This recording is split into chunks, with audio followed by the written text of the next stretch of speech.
It's fine. Don't fuck with it. Uh,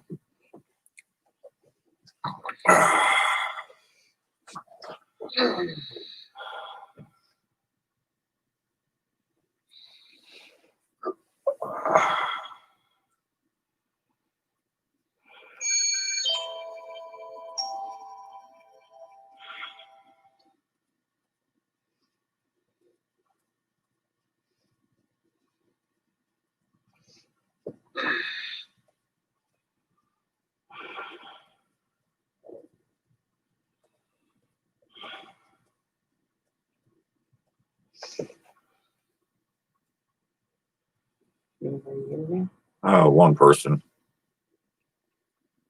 Who, me? What? I said, who, me? I don't know what's up yonder. Mr. Homeowner, what's up, buddy? How we doing today? Kent? I'll tell you again, Kent. Happy birthday, dude. Happy birthday, Kent. You're another year younger. That's the way I look at it.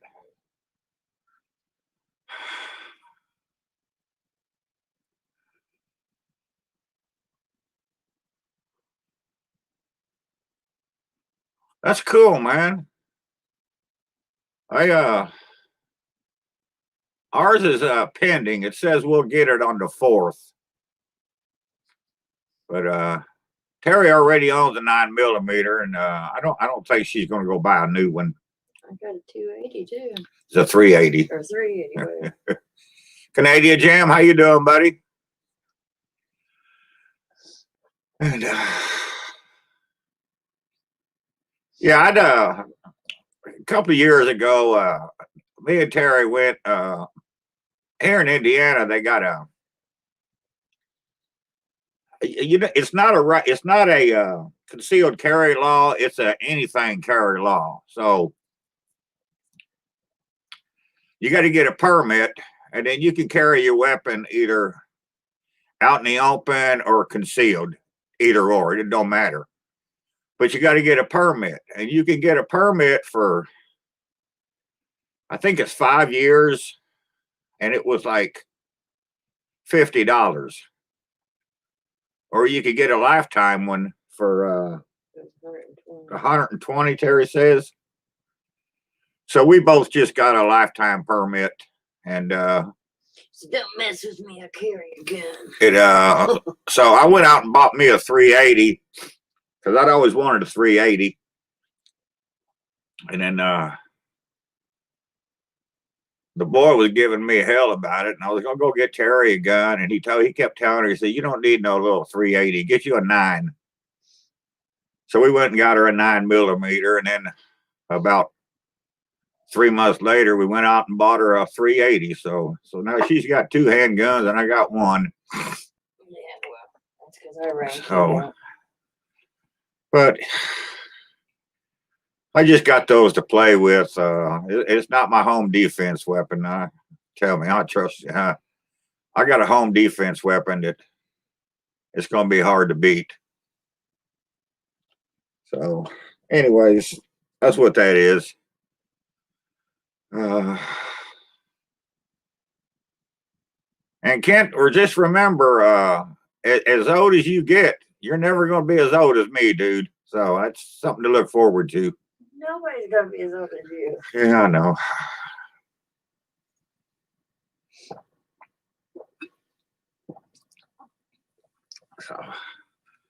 So I got a topic for tonight's video or live, and if I can read my writing, if you can look at this, you can see. You can't read his writing. Yeah, you can't read my writing. I do good to read it. But if I can read it, I've got 10 of my favorite albums down here. They were, Hey Hobo. Hey, hobo. These are, in my mind, it's the greatest album that band ever made. So, it's a, You have to remember this is from the mind of Keith. yeah, this is from my mind. Yeah. So, take it with a Be grain of salt. scary. Yeah, take it with a grain of salt and 3 or 4 big hits off of a pipe. So, but so we'll go through that here in a few minutes. And House Food Factory says, hey, Keith. I don't see him in there. Huh? I'm telling you, he's just said it. I'm gonna tell There he is. Hey, Tom, how you doing, buddy? Evidently, Terry's watching me on her telephone because she's reading stuff that I can't see yet. No, I actually was thinking about ABBA the other day. I was thinking, boy, Rod Stewart, every picture tells. there was some pretty girls in that band. But anyways, yeah, that's been a long time ago. Winger, oh my God, I couldn't name you one thing they did. Not one thing.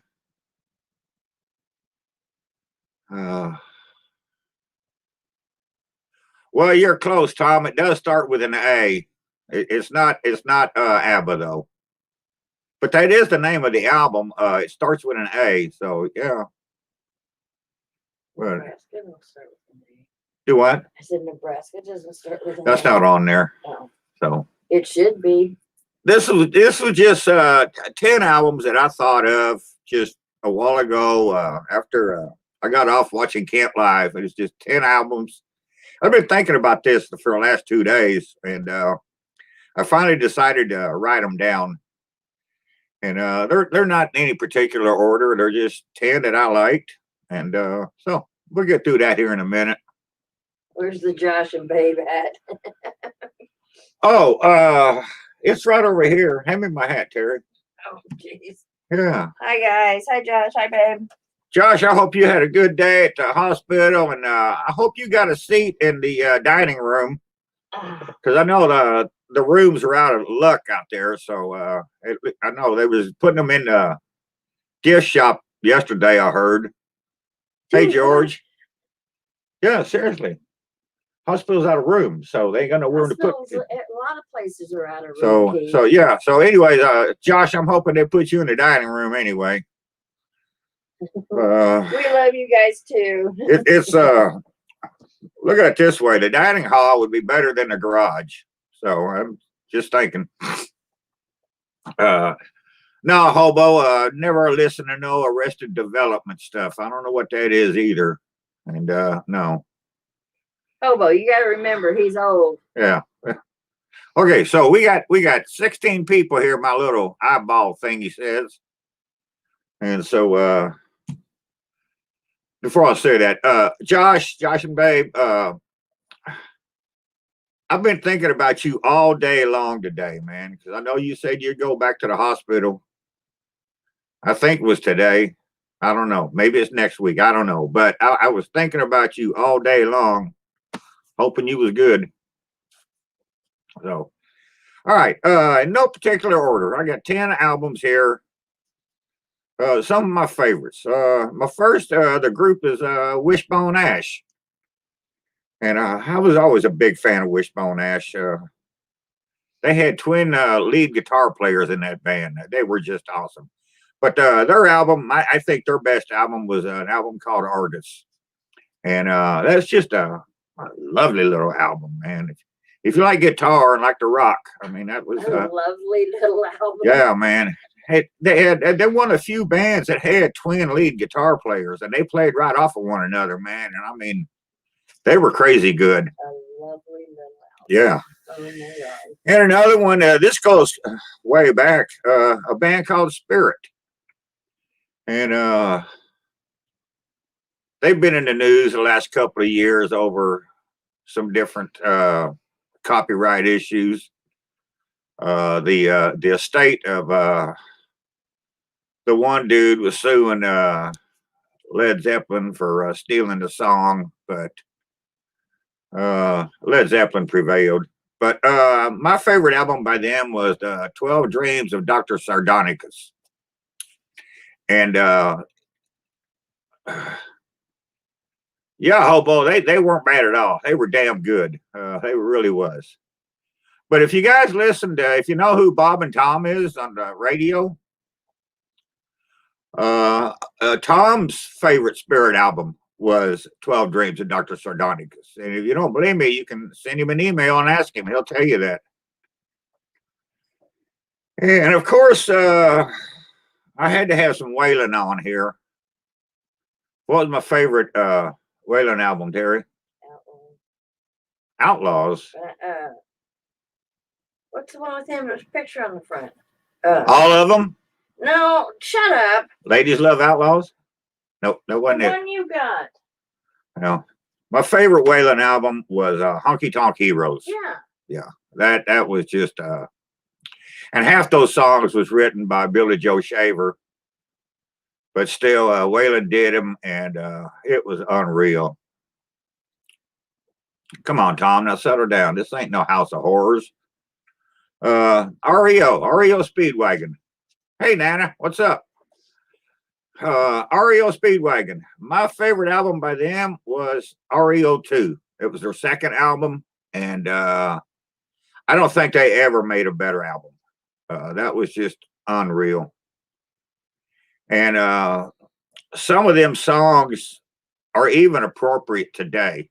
You know, they got the same meaning in it. So, you know, it's that was a great album.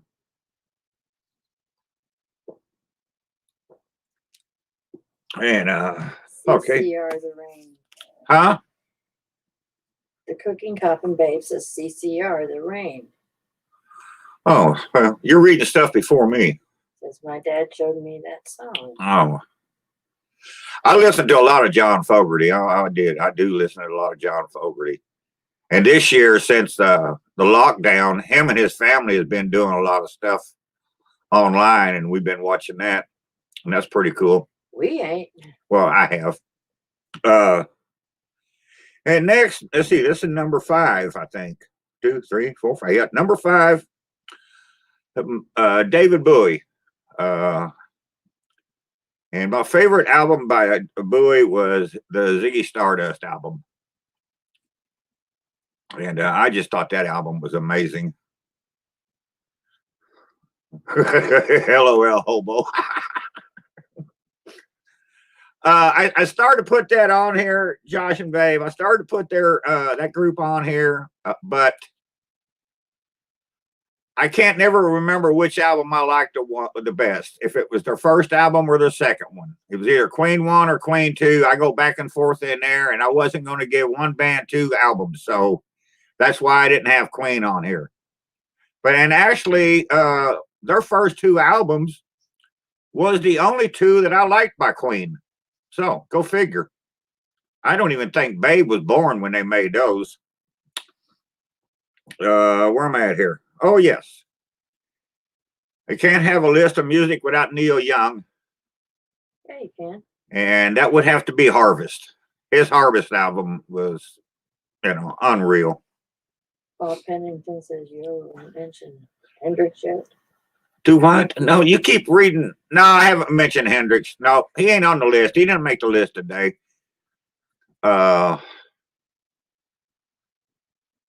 See, Neil Young, Harvest.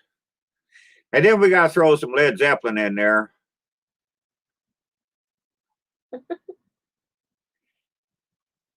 Now, Josh and Babe, which one are you talking now? Josh or Babe? Because whoever it is, you can let the other one talk. Chicago is not the best band ever. You can let the other one talk. That's not nice. Led Zeppelin. Josh. I don't know what album you call it by or what name you got it is, but I call it the Styx album. I think it's was it Led Zeppelin 4 or 5? 4, I think. The one where the old man's carrying a bundle of sticks on his back and it's got Stairway to Heaven on it. Yeah, 4. That to me was the best album they ever did. Okay, I gotta go work. Bye. Bye. Bye, everybody. So that's Zeppelin.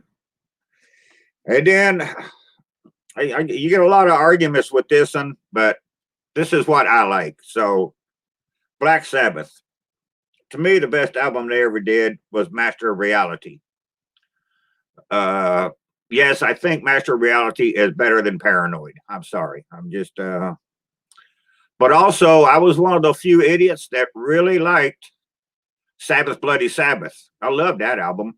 So, you know. He's an idiot. Eric Clapton, he's done a lot of albums, been with a lot of bands. But with Clapton, I'm going to have to go with the 461 Ocean Boulevard album. I really liked that one.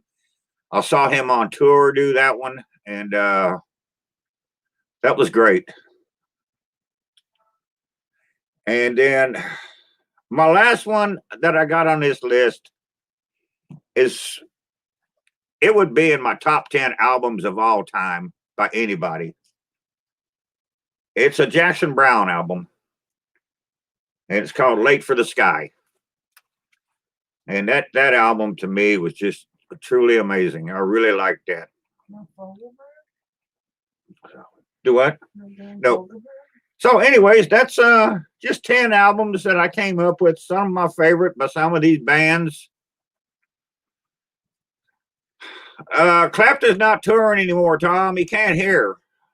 So he's not. I was surprised to hear that him and Van Morrison got together to do a lockdown song for the Chinese disease. But that's what it is. It's a Chinese disease. I got my beer, Paul. I got my beer. And notice I'm drinking High Life again tonight. I can't get hams. It's been a month now. I can't get hams anywhere in this damn town. So what the hell, man?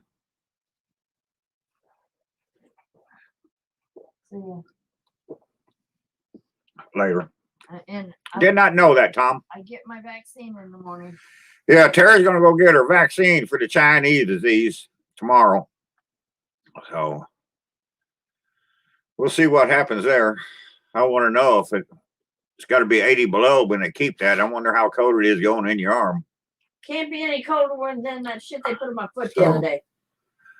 So anyways, so yeah, when she gets off work in the morning, she's gonna go get her Chinese disease shot. And I trust y'all had a good Christmas. Hope you have a happy new year. And we'll make next year a lot better than this year. So, although I really can't complain about this year. I know I'm lucky there. The Cooking Coppin' Babe. The main reason I don't like Chicago is because I was stationed in California, and I was on all kinds of drugs, and I went over to this friend of mine room in the dorms, and we were sitting there getting high and dropping acid, and we were higher than hell. And he had this shoebox, and he had his pot in it, and he had a green carpet on his floor. And just about the time I started peeking on this acid, he dropped this box of pot on the floor, on his carpet there. And the pot was the same color as his carpet. And to this day, I can still see that shit just in my mind. And it just, he was playing Chicago 7 then. I'm not sure. I think the song, it was something like Mononucleosis or something like that. And I just freaked out, man. And after a couple of minutes, just listening to that Chicago song and looking at this herb and this carpet just swirling around, I just got up and told the dude, man, I got to get out of here, man. I'm flipping out. And I never liked Chicago after that. So that's the reason why you won't see Chicago in my list. My booger, what's up, young lady? It's almost there, booger. Almost there. Pretty close, Tom. Pretty close. Oh, yeah, Paul. Day before yesterday, I only had 3 all day long, all day and all night. So yeah, I've not had many today at all. So yeah, I'm hoping I can get this prescription done this time and be done with them without refilling it again. That's what I'm shooting for. So we'll see. But man, I'll tell you, just cutting back as much as I did, I feel so much better, man. God, I feel good.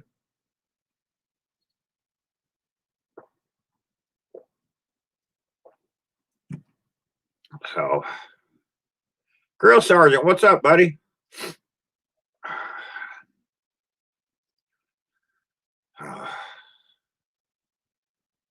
And Booger, I forgot to say anything to you, but happy anniversary on being an American.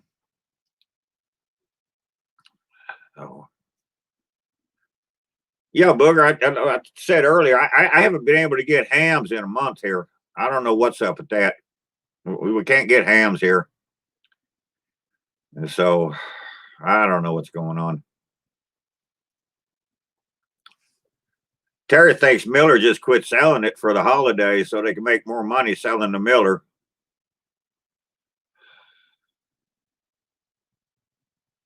Well, Booger, trust me, about 90% of the Americans out there today couldn't answer those questions. Trust me. I'll bet 95% of the high school graduates in America today can't answer 80% of them.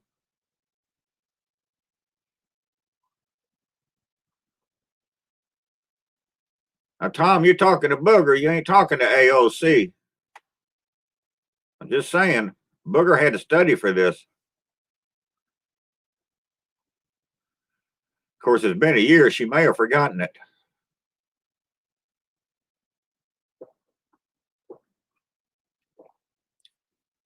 Hey, Jim, what's up, buddy? So what's going on in everybody else's life? Anything?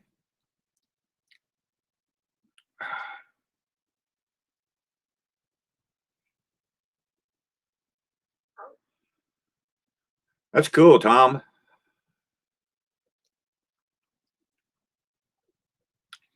I used to have a pocket Constitution. I carried it with me, and it was in my car for a long time, or in my truck, and then I don't even know whatever happened to it. But yeah,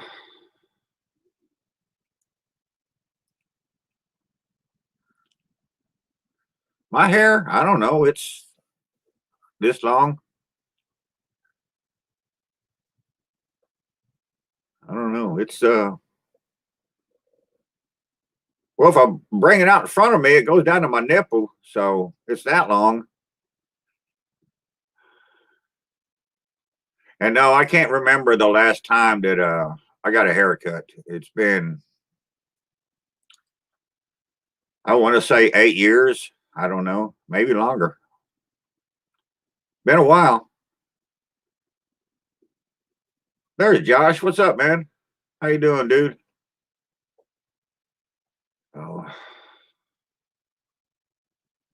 yeah, I can't stand haircuts, and I can't stand shaves. That just drives me up a wall. Uh, Booger, that's the way he is. He's just a helping kind of guy. He's just another Hoosier. You know how we are.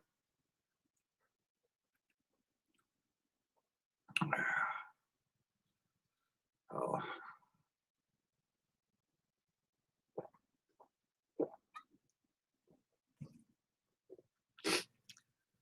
But yeah, I said when I retired, I would never cut my hair or shave again, and I'm not planning on it. I just hate that, man.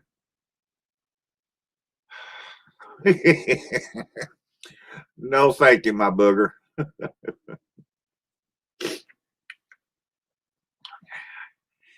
And Karen and Terry, they're always telling me you'd look better. You know what? I'm 65. I'm a veteran. I'm retired, and I don't need to look better. I ain't going out to pick up, young damn blonde chick. So I don't need to look better just to drink a beer. So it is what it is. Hey, guy, what you doing, man? What's up, buddy? We should get your ass back in the kitchen and make some videos.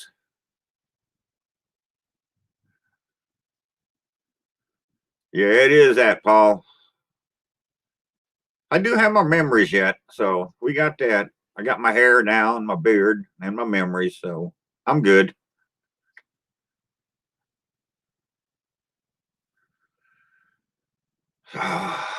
Anyways, anything else anybody want to talk about? Oh, what are you guys doing for New Year's? I'll tell you, we always have the same thing every year at New Year's. We have corned beef, mashed potatoes, and black-eyed peas, and we have that every year. Some years, I'll be extra nice to Terry, and I'll make her some cabbage. I'll tell you, corned beef was hard to find here this year.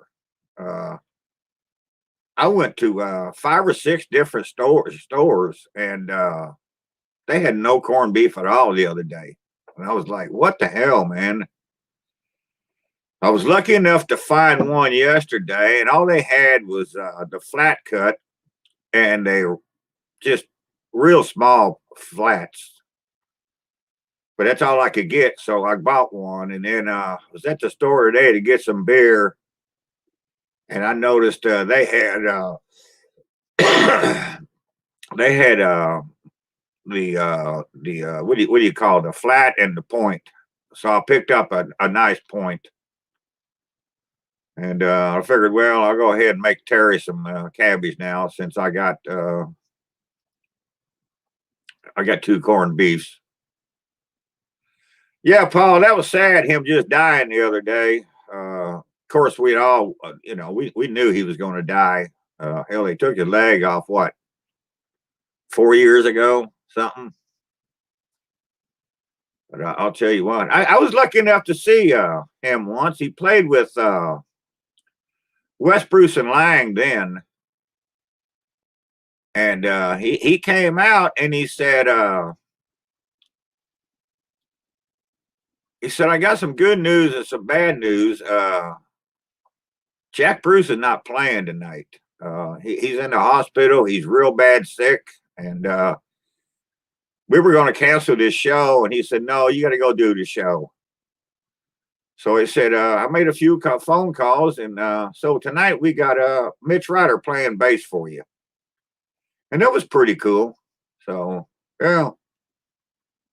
Yeah, Leslie West was, he was a great one. But then all of them guys was, man.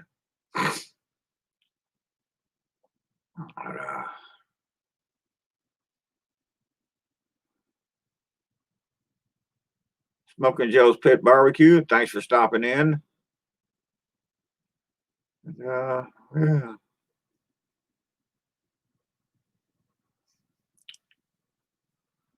Thank you, Vincent. Same to you, buddy. Thanks for dropping in tonight.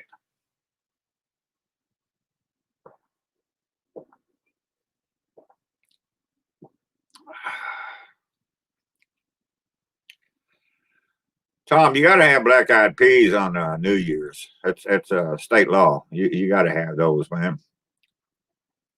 And at least it is here. I don't know, Booger. He was here earlier. Dr. Whippet, what's up, buddy?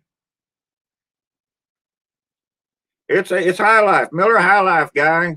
I can't get no hams right now. So I've been going back and forth between Heineken and High Life. So I'm living a good life right now. It's funny. I got up this morning and I checked the grocery ads on my computer. I don't buy the newspaper anymore. And I checked the grocery ad today, and my local store was about 3 blocks away from here. Said they had corned beef. And when I was in there yesterday or day before yesterday, they didn't have any at all. But it also said they had hams on sale for $11.99 a 30-pack. I thought, well, hell yeah. So I went over there this morning. I was going to get me 2 30-packs of hams, and they didn't have none at all. Big sign on there. They're temporarily discontinued. So I don't know what's up with that. Yeah, Tom, that was a bummer about Marianne. She was always one of my favorites on that show, man. I liked her a whole lot more than I did Ginger.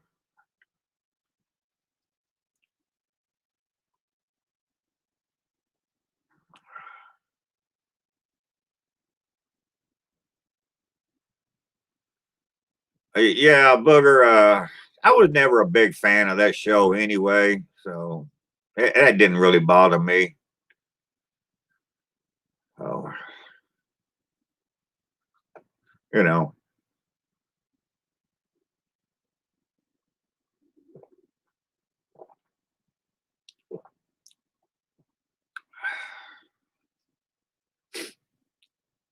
Although, who was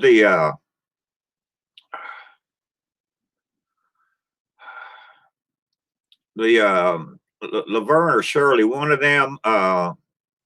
They was in that movie about the had Tom Hanks in it. Baseball movie. Wasn't she in that?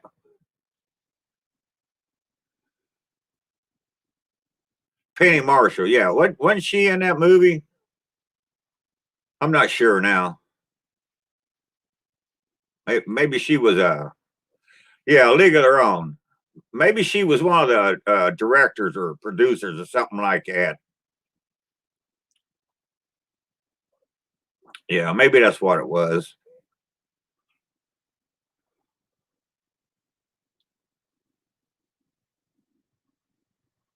Boy one, how you doing? How you doing? Oh. Oh. They filmed that movie here, Booger, League of Their Own.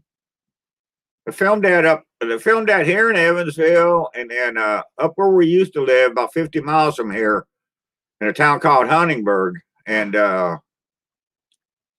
I worked. I used to get in trouble because I worked at this place I called the Dirt Factory, and the bosses didn't like me calling it the Dirt Factory. They bagged clay and calcium and stuff like that. But this Mercedes pulled up one day and out the front of the building, and this lady gets out and she said they needed some dirt that puffed up a whole lot. I want to know if we had anything like that. And said, yeah, we got something that puffs up real good. So we took a bag of this stuff and dropped it on the floor, and man, it just was a cloud of dust everywhere. She said, that's exactly what I want. And so when they have up one scene where that girl slides into home plate and you see all this dust everywhere, yeah, well, we gave them the dirt for that. So, Bye. what are you doing? You get your mail? No. And check your bank account. Your checks should be coming soon. So, yeah, Josh, Terry went to work about 10 minutes ago. The boy just pulled in and get his laundry and leave. But yeah, they filmed that movie here, and you know. Later. So yeah, I always thought that was cool. Whenever I see that, when she slides into home plate, I'm like, yeah, I gave her that dirt, man. I'll put it in her car. I'm like, hell. He just left that, Josh.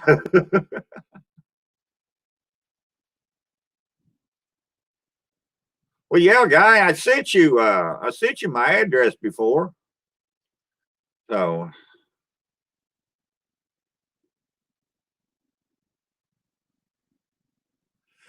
yeah, the up in Huntingburg, that's like I say, it's a little country ass town we lived at about 50 miles from here. They had an old field that it'd been there forever, and it's just there's only like, I don't know, let's say 2,000 people live in that town. It's a small town, but they had a baseball park where they played and everything. And so they filmed that there. And then when they come to Evansville and filmed it, they filmed it at Bosse Field. And at one time, it had the fourth largest playing surface in all of professional baseball. I mean, when you hit a ball from home plate to the wall, and they had a brick wall there, and it was like 7,000 feet from home plate. I mean, it was a long way away, and it was a brick wall. And years later, well, thank you, Chad. Years later, they put a wooden fence with a bunch of signs inside that brick wall, about, I don't know, 30 feet or so, maybe more, just to shorten the distance for a home run. But back in the day, it was a long way to hit a home run. But that ballpark is still standing. Well, both of them are really, but yeah, it's they were both filmed here in Indiana there, Booger. And I'm not sure, but I think part of it was filmed in Peoria too. I'm not sure. So yeah. They've filmed quite a few movies here and up there in Huntingburg where we lived. There was a movie about a flood. I forget the name of it, but they filmed that. We were living in Huntingburg, and where the main part of that was filmed was like 2 blocks from where we lived. I forget who all was in it, but it was I think it was called The Flood. I'm not sure, but they did that, and they've done other movies too up here. So I just can't think of which ones it was.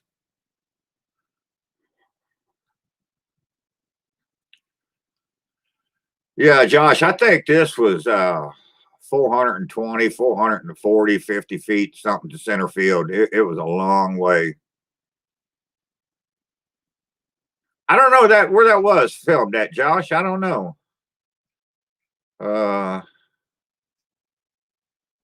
that was a good movie. And my main reason I liked it because it had Dennis Hopper in it. And I've always liked everything Dennis Hopper was in. I was always a big fan of his. Man, plus that was a true story too. I mean, they took their movie. They gotta do something with the movie. But yeah, that was an actual story. So I never heard of that one, Tom. Oh,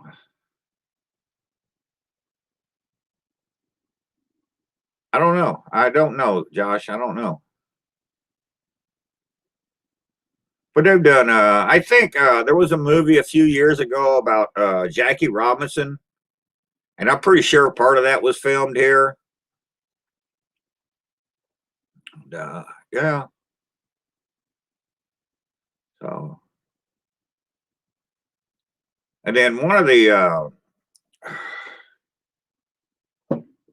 I think the guy that I think he won an Academy Award last year for a film. He got a weird name. I don't know, but I think he's in the next Batman or movie or something. I don't know coming up. He went to school here at the University of Evansville. That's where he graduated from. Guy had a weird name though. Weird name to me. I don't know, but I'm pretty sure he won an Academy Award for some movie last year. Yeah, Kyle, I wish I'd get it back here, man. I miss that. I am, Chad. I am drinking champagne, a bottled beer.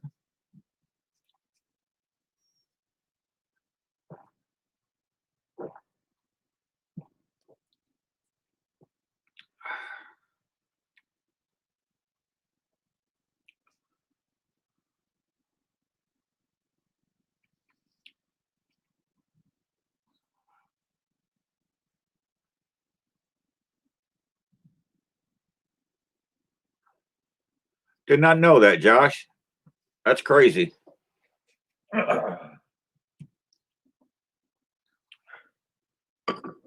Although I have been your neck of the woods, so it could have been kind of jungly up there at times. No, Guy, Heineken's my favorite. I love Heineken beer, man. That's my favorite. I just can't afford it. Oh, God. Back in the day, I used to drink tons of Heineken, man. So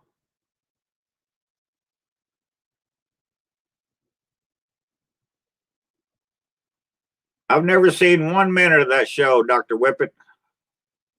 Not 1 minute of it. I've been through Freedom. I just don't remember where it's at exactly.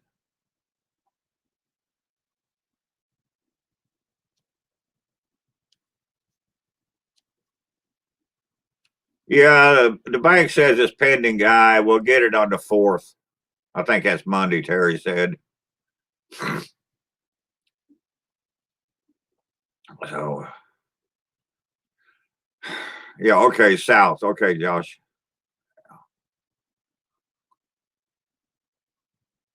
It's been a long time since I've been up in that neighborhood, man. I used to go through there a lot. Mr. Homeowner, thank you. Yeah, I appreciate that, man. That'd get me 3 at the bar. I can go to the bar. I can get 3 of them for that price.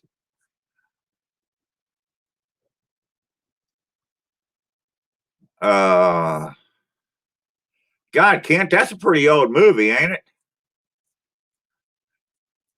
I seen that booger. Wasn't that cool, Mr. Homeowner?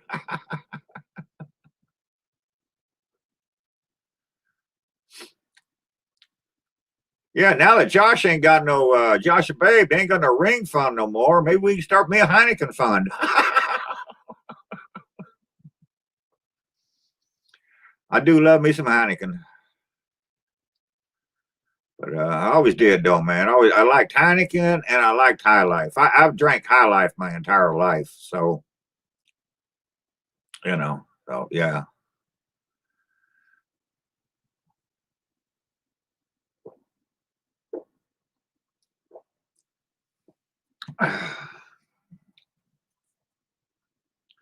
Kent, that was kind of cool. That was it. Mags's wife sang happy birthday to you on the phone. That was kind of cool.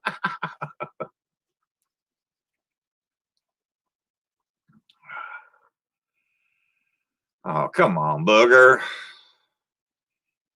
It's got more ABV than most bullshit beers that people drink anyway. So you got to give them that.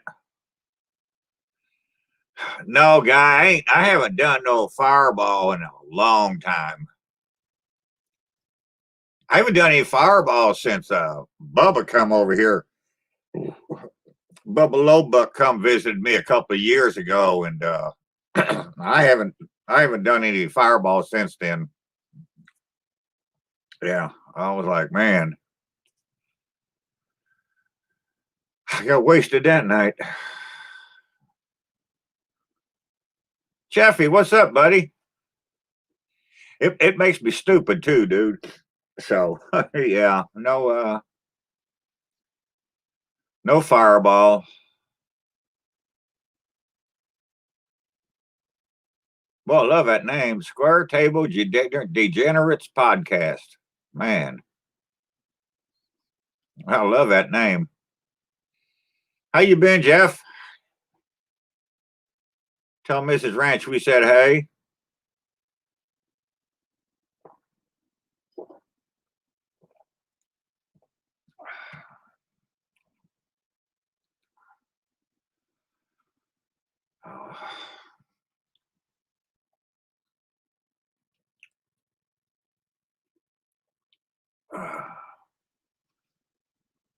I'm gonna have to write that name down and so I can look that channel up.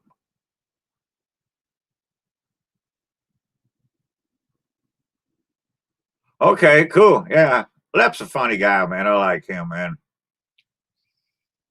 We had him on here last week with him and Hobo and Josh and Babe.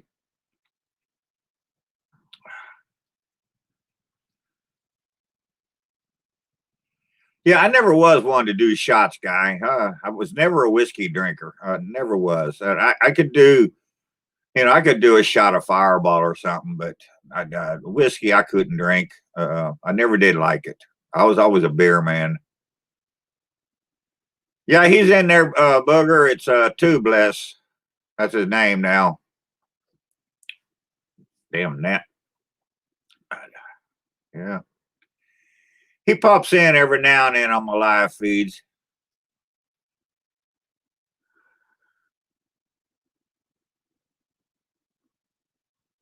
Well, you had me at weed, Mr. Square Table, so I don't know.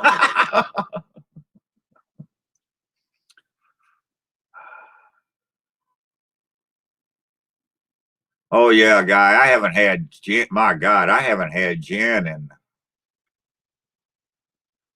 well, see, me and Terry, we've been together 38 years, almost 39 years now. And I probably ain't had gin in 36 years, probably. Yeah. Yeah. That was one thing about her, man. She pretty much lets me do what I want. She always did. But she put her foot down on the gin and she said, man, you got to cut that shit loose. And I mean now. And so I did. And I've never regretted it. I was like, man, I woke up many a day after drinking gin, not even know what day of the week it is. I'm like, there was times I woke up, I didn't know my name, so yeah. Hey Neil, how you doing, man? Yeah, we was talking about that earlier, man. You gotta have black eyed peas on New Year's, yeah, for sure.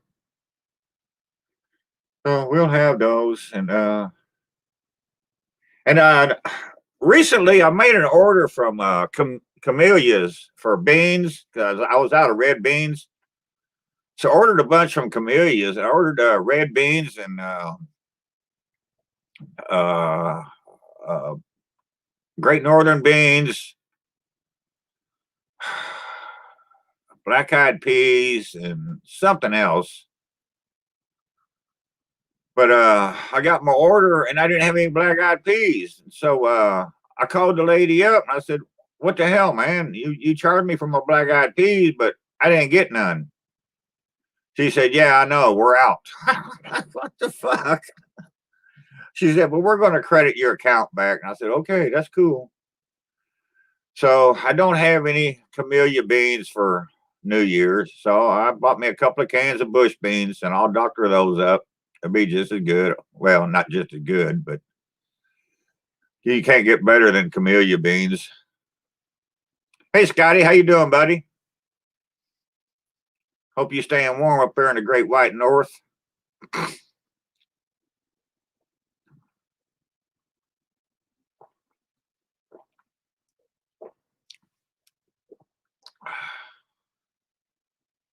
Well, look at here. I got 21 people still watching me. What's up with that?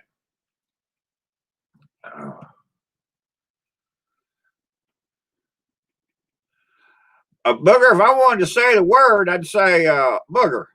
I sure like those hot pads of yours, pot holders, whatever you want to call it. That second one you showed with all the different colors in it, that thing was beautiful, man. That really was. Not that me and Terry need any of those things, but my God, those are pretty. And I know how you are with the crochet and stuff. My God.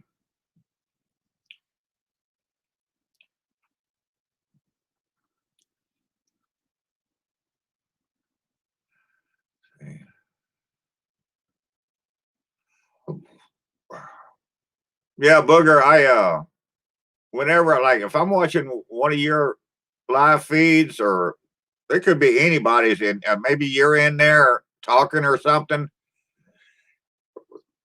and I can read a comment and somebody's like, oh, I need a koozie. in the back of my mind, I'm thinking, okay, how many you want? I can clear out some of mine. I don't know how we ended up with a shitload of them things, oh man. So,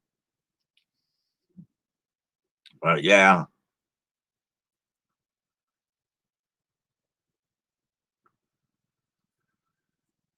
I can't do that, Jack. Can't do that, Jack.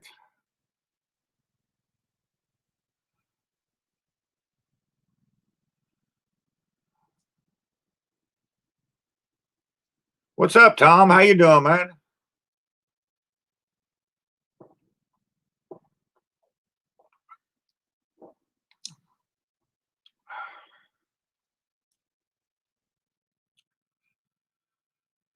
You would be there, Josh.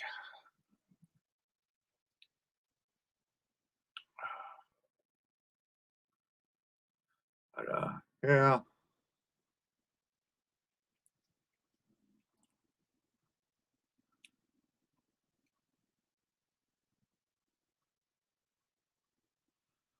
Oh my God, Tom, you're making me sick. And yeah, Josh, Terry asked me the other morning, and she said, did you get a message from Skinner Farms? And I said, no, why? She said, well, I got one. I said, well, fuck. Said he was going to send me some barbecue sauce. I said, yeah, well, I watched him make some not too long ago, and it looked pretty damn tasty.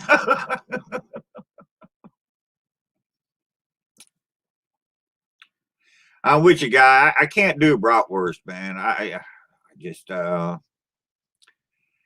can't do it.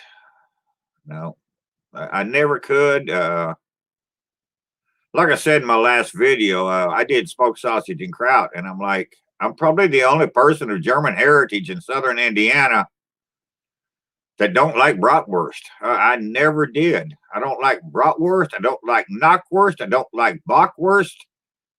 I just don't like that stuff.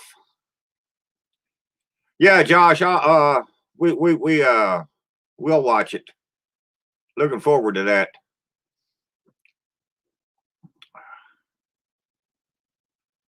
Yeah, there's more of us than you think, guy. But I ain't doing the bratwurst stuff. I can make a good bratwurst, but I ain't eating it. Yeah, I know, Tom. I know. I was just saying. Once you get me talking about shit that I don't like, I just go on and on and on. And cream cheese and bratwurst is right up there with two that I despise. You know. Yeah. I thought that was cheese country there, Tom. Good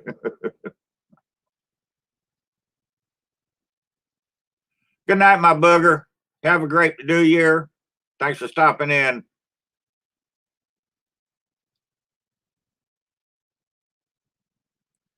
I seen oh, I know what it was. I seen that a picture that you had with Kayla on Facebook today. Yeah.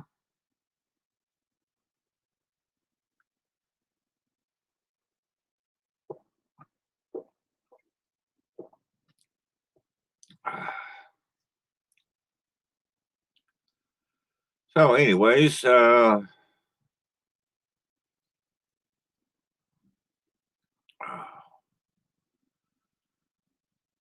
I hate that skinless smoked sausage there, Josh. I hate that. I know Terry go to the store and I tell her to get me some smoked sausage for something, and she come back, she got that skinless shit, and I'm like, oh, what the fuck, man? And when Zachary moved back home,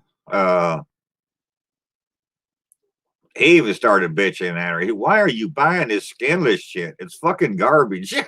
I'm like, yeah, I've been telling her that for years, Zachary. She's always got the same excuse too. Well, that's all they had. They didn't have nothing else. They only had the skinless. I'm like, yeah, right. So, but yeah, it just don't feel right to me when you eat it. Man, I don't think it tastes the same either, for that matter.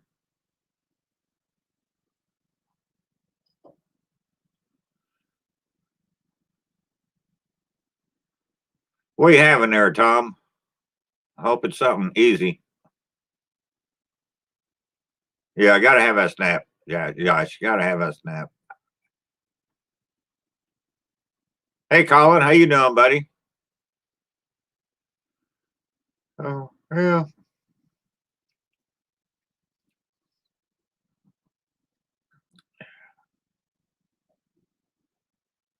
Yeah, it does do that, Darnell, for sure.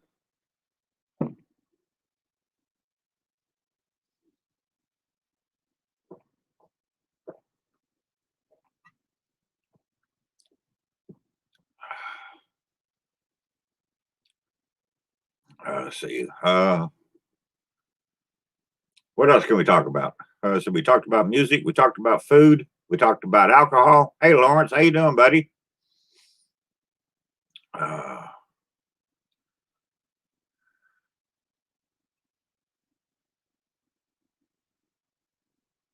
Want me to go over them again? Oh my God. Okay, I'll make it quick. Most of the people was here when I did this. It's fucking gnat or something flying around here. These are just 10 albums that I think they're my favorite albums by that band. And they're not in no any particular order. They're not necessarily all my favorites. But okay, Mr. Homeowner, for you. A lot of these bands you probably never heard of, so you'll have to do what Hobo did and Google it. But the first one was a band called Wishbone Ash. And Wishbone Ash, their album, their best album to me was Argus. Then we got Spirit, the 12 Dreams of Dr. Sardonicus. That was an awesome album. And you got Waylon Jennings, Honky Tonk Heroes. To me, that was the best album he ever did. You got REO Speedwagon, REO 2. That was, to me, that's the best album they ever did. David Bowie, Ziggy Stardust. That was my favorite album by him. Neil Young. My favorite album by him was the Harvest album. Just don't get much better than Harvest. And then Zeppelin, you had the Styx album that I call it. It's Led Zeppelin 4, I think.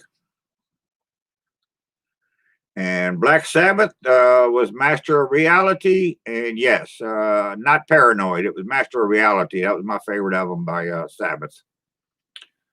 And Eric Clapton was his 461 Ocean Boulevard album. And then, like I said earlier, it'd be one of my top 10 albums of all time would be Jackson Browne, Late for the Sky. I just love that album. And that would be one of my top 10 of all time by anybody. But yeah. Thank you, Scotty. This was just 10 albums that I wrote down in 10 minutes time tonight, just thinking. It covered a little bit of everything. And so, yeah.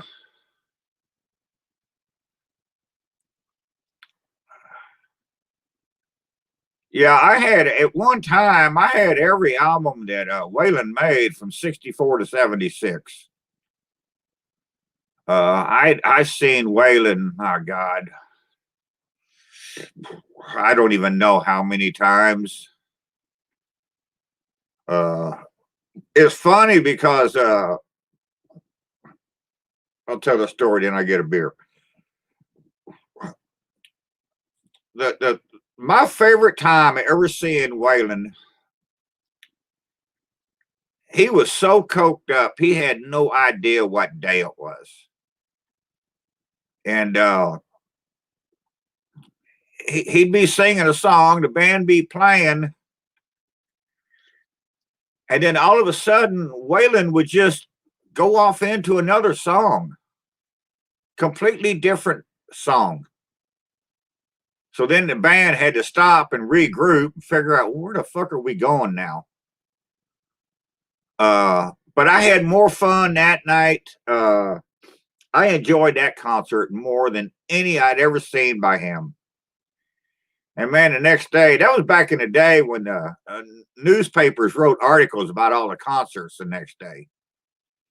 And boy, they read the riot act on him, man. They talked about how fucked up the concert was and how bad it was and this and that. And, you know, and I'm like, man, you saw a completely different concert than I did because this to me was just awesome.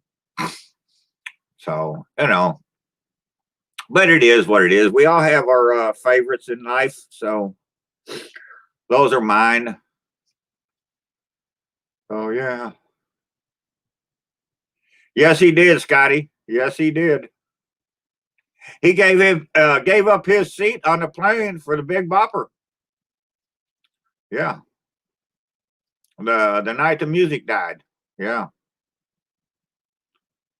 So, you know, Waylon was in there for a lot of history and music.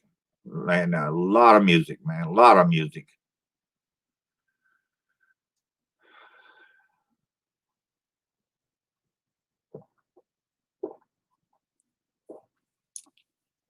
No, Josh, he never did that like that. No.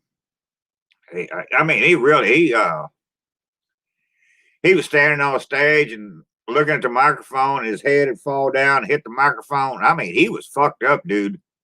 Really fucked up. And but it was to me, I don't know. Maybe it's because I was stoned, but it was just to me an awesome concert. I seen him the first time I seen Waylon was at a Sheraton Hilton hotel in Fresno, California. And he was playing in their lounge or whatever you want to call it. And I wasn't even well, I was only 18, in fact. Yeah. And oh yeah, guy, that's a different story. That's tons of it. Yeah, that's another story. But I gotta finish this Waylon story so I can go get me a beer.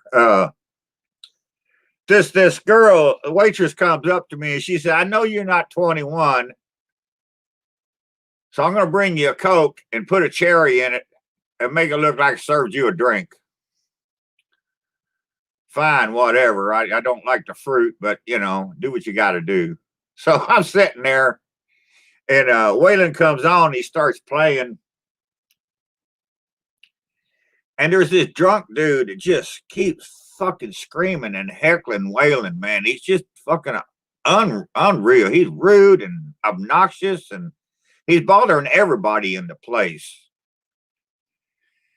And this goes on for a while, and he said something, and I don't even know what he said. But Waylon put the microphone on the stand, and he started walking to the edge of the stage, and there was like 2 steps that take you from the stage down to the floor where we all was. And by the time Waylon's foot hit that first step, I heard the goddamnedest noise, and I turned around and looked just in time to watch this lady pull her hand back. And she had hauled off and smacked her husband so hard, it knocked him out of his chair, knocked the chair over. He banged into the people next to him. And Waylon turned around and went back up to the stage and grabbed the microphone. And he said, "Thank you, lady. I was just about to do that." She said, "That's all right. I'll take care of him." He got up off the floor and he sat down in that chair, and he never made a sound the rest of the night. And I'll never forget that. I mean, she smacked the piss out of him, though. Man. Oh, my God.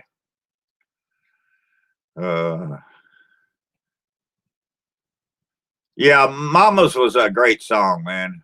And that was a great song. But Waylon had so many of them.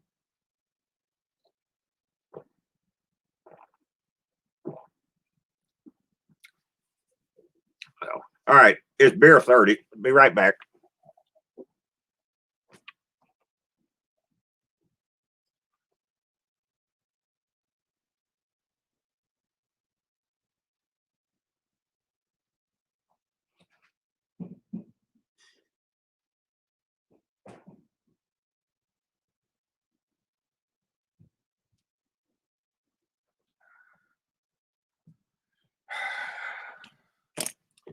And yes, Guy, back to answer your question. Yeah, I snorted coke. I smoked coke. I snorted coke. I ate coke. I just damn near everything with coke you could do.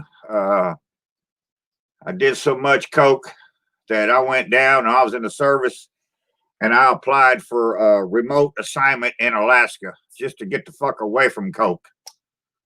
And they did. They sent me 300 miles from Siberia. And trust me, there wasn't no coke up there. But yeah, I did do that. But if you ever heard of a group called Sly and the Family Stone, I got my coke from the same guy that Sly got his from. Now, that's how good it was. And Sly ended up a hermit living in LA somewhere. So, you know.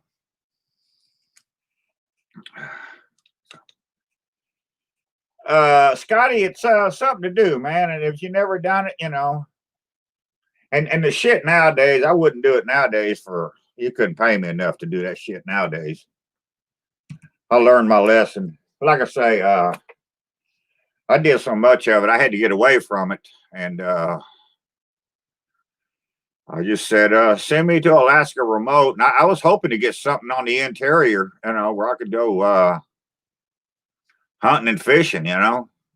But no, they sent me to the Aleutians, and I was 300 miles from Siberia, living on a little island for a year. VA chick, how you doing, young lady?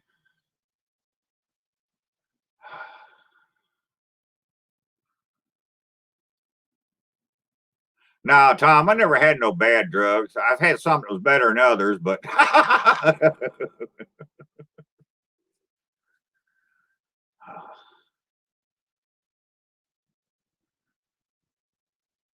hell yeah, hit it for me too. So no, I quit the hard dope a long time ago, man. And I'm lucky to say, you know, I made it through those years. So, you know.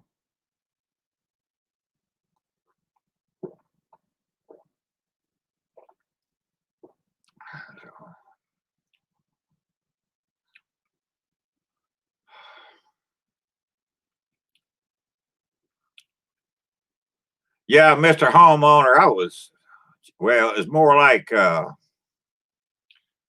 fuck, how many years for me? But we go tubing down the Merced River in California.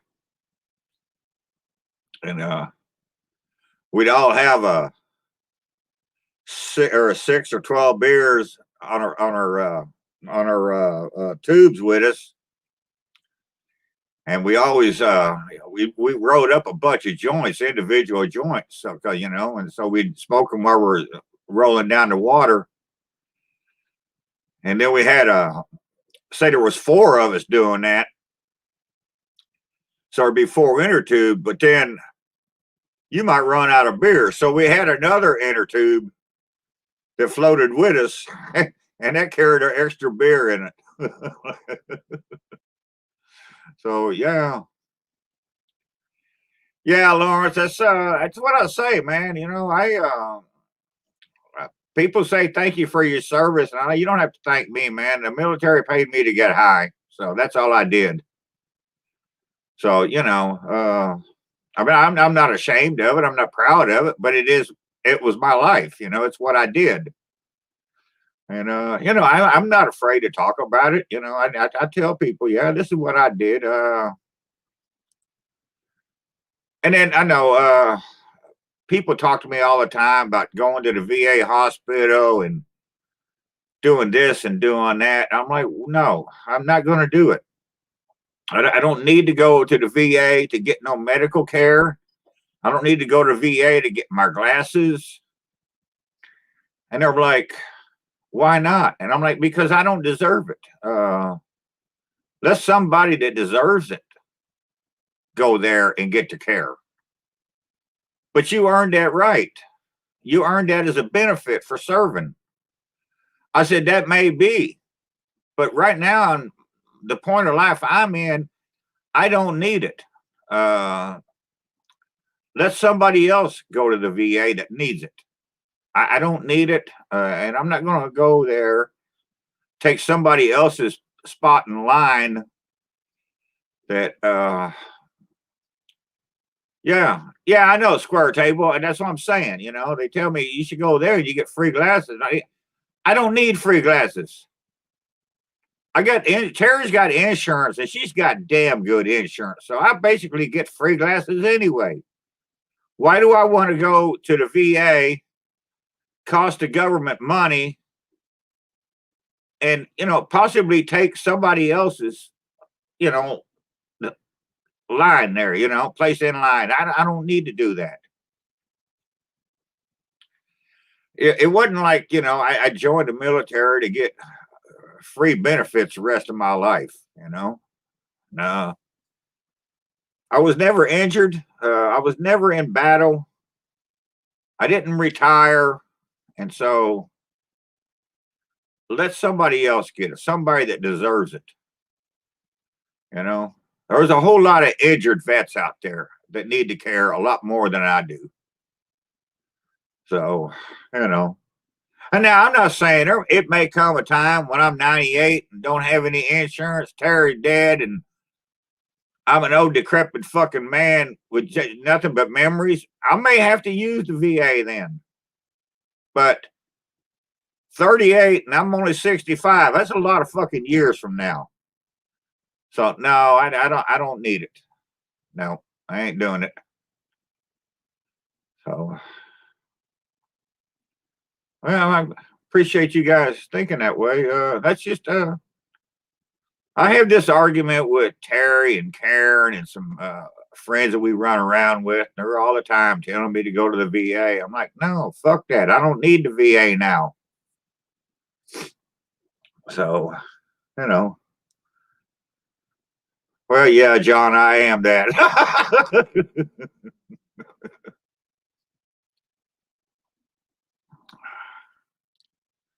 No, Mr. Homeowner, ain't going to do it.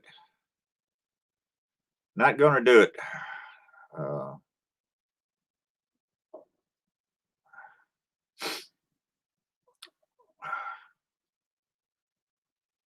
Yeah, I know, Josh. And that's what I think what really pisses me off about that argument is when I'm having it, I'm the only one that understands my point.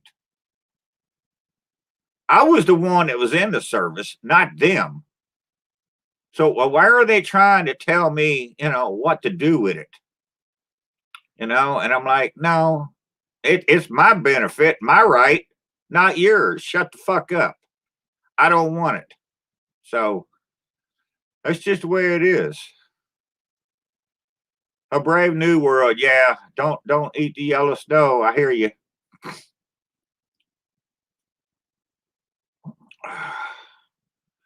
Oh, fuck, Tom.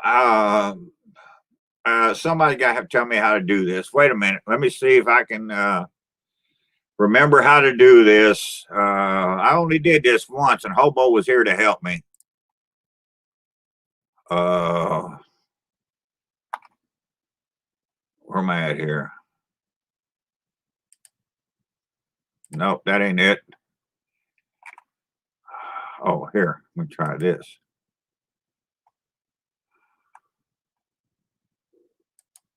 Okay, let me hold on. Let me try this again. No, that ain't it. That ain't it.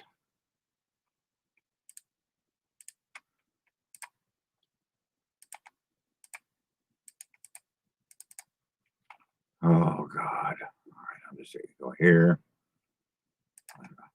Well, fuck it. I just do it this way. Try it this way.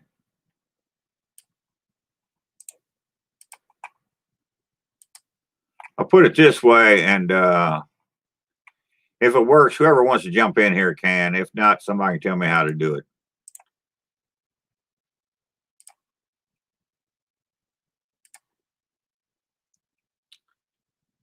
All right, what the hell happened, man?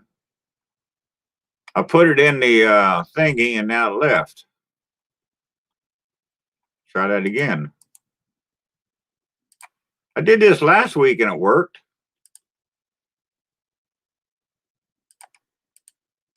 Oh, yeah, there it is. Okay. Yeah. All right. It's in the chat. The link should be. So if you want to join me, come on in.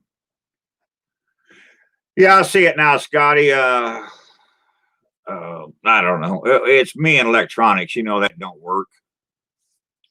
Well, we got Joey Edibles. That sounds yummy. What's up, buddy? What's up, man? Just chilling, man. Just chilling like a villain, bro. Just I'm trying to make some cannabis tincture. So I took the some grain alcohol and mixed it with the decarbed weed. And this is what I came up with. But it still smells like grain alcohol, so I don't know if I did it right. It's really, really strong. Like I'm like, woo. What the fuck is decarb weed? If you're prepping weed for like making edibles and stuff like that, there's a process called decarbonization. Basically, you're just putting the weed in the oven for like 45 minutes. What the fuck is decarb weed?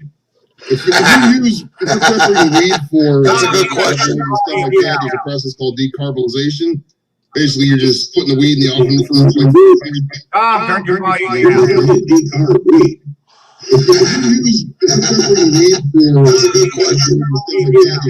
Turn off YouTube. Tom, you have to turn your volume down, mute it or something. When you do that, let me know and I'll bring you back in.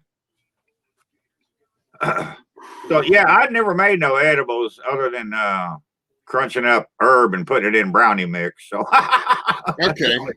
Well, that if you do that again, if you're ever doing it again, it's your business if you're doing that. But if you're ever doing it again, you're making brownies. All you gotta do is you just put it in the oven for 45 minutes at 240 degrees.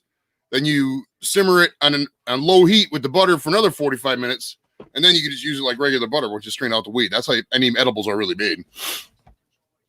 What the fuck, man? Hey, there's Guy. Can you see me? Yeah, I can even hear you, dude. I'm trying my oh, there we go, and I can hear.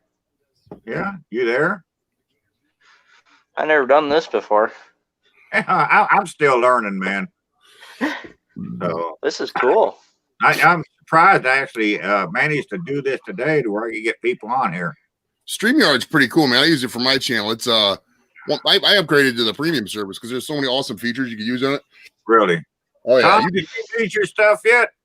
Let me know. Yeah, I'm using my headset for my PlayStation. I can hear and talk, I think, good.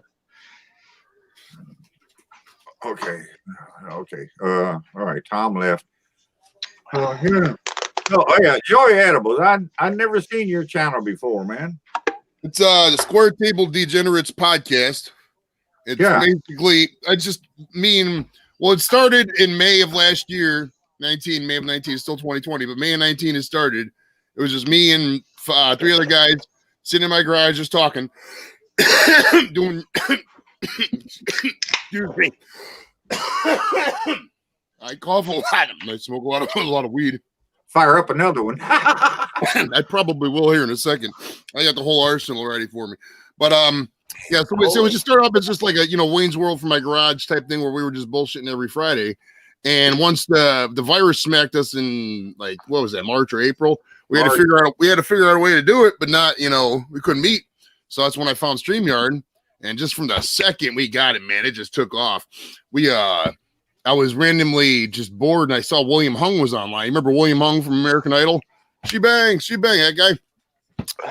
Well, he was online and I sent him a message. I was like, dude, you got to be in our show. And he's like, okay. And I was like, really? Because at the time we only had like 100 subs. We got like 230, something like that. And so we interviewed him. And from there, there's the celebrities just kept, not rolling in, but a lot of guys I asked, Peter McNeely, Ricky Williams, Brutus Beefcake. There was a lot of fun guys you got to talk to, man. It's been real fun. It's still rolling too, man. every Friday we just keep cranking them out, man. That's up to episode 83 now. Yeah, no, I Cool. don't think I've ever heard Lep mention you.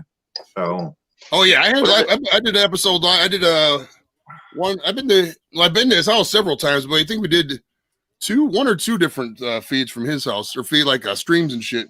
One time he was cooking, we went over there and I was on Daddy Cooks had a live feed last night, and I was on there for a little bit. Lep was on there.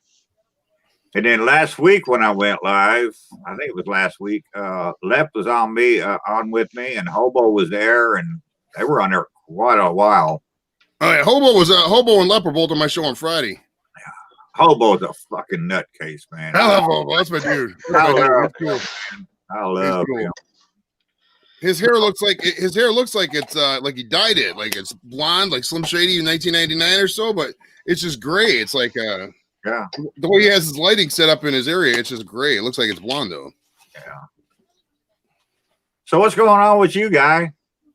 Oh, not much. I'm just hanging out here with Kayla, and I seen you were live and having a couple Bud Lights, and what did we make tonight? What was it called? Some fisherman's stew. Yeah. It's Fisherman's kind of like surprise? chili.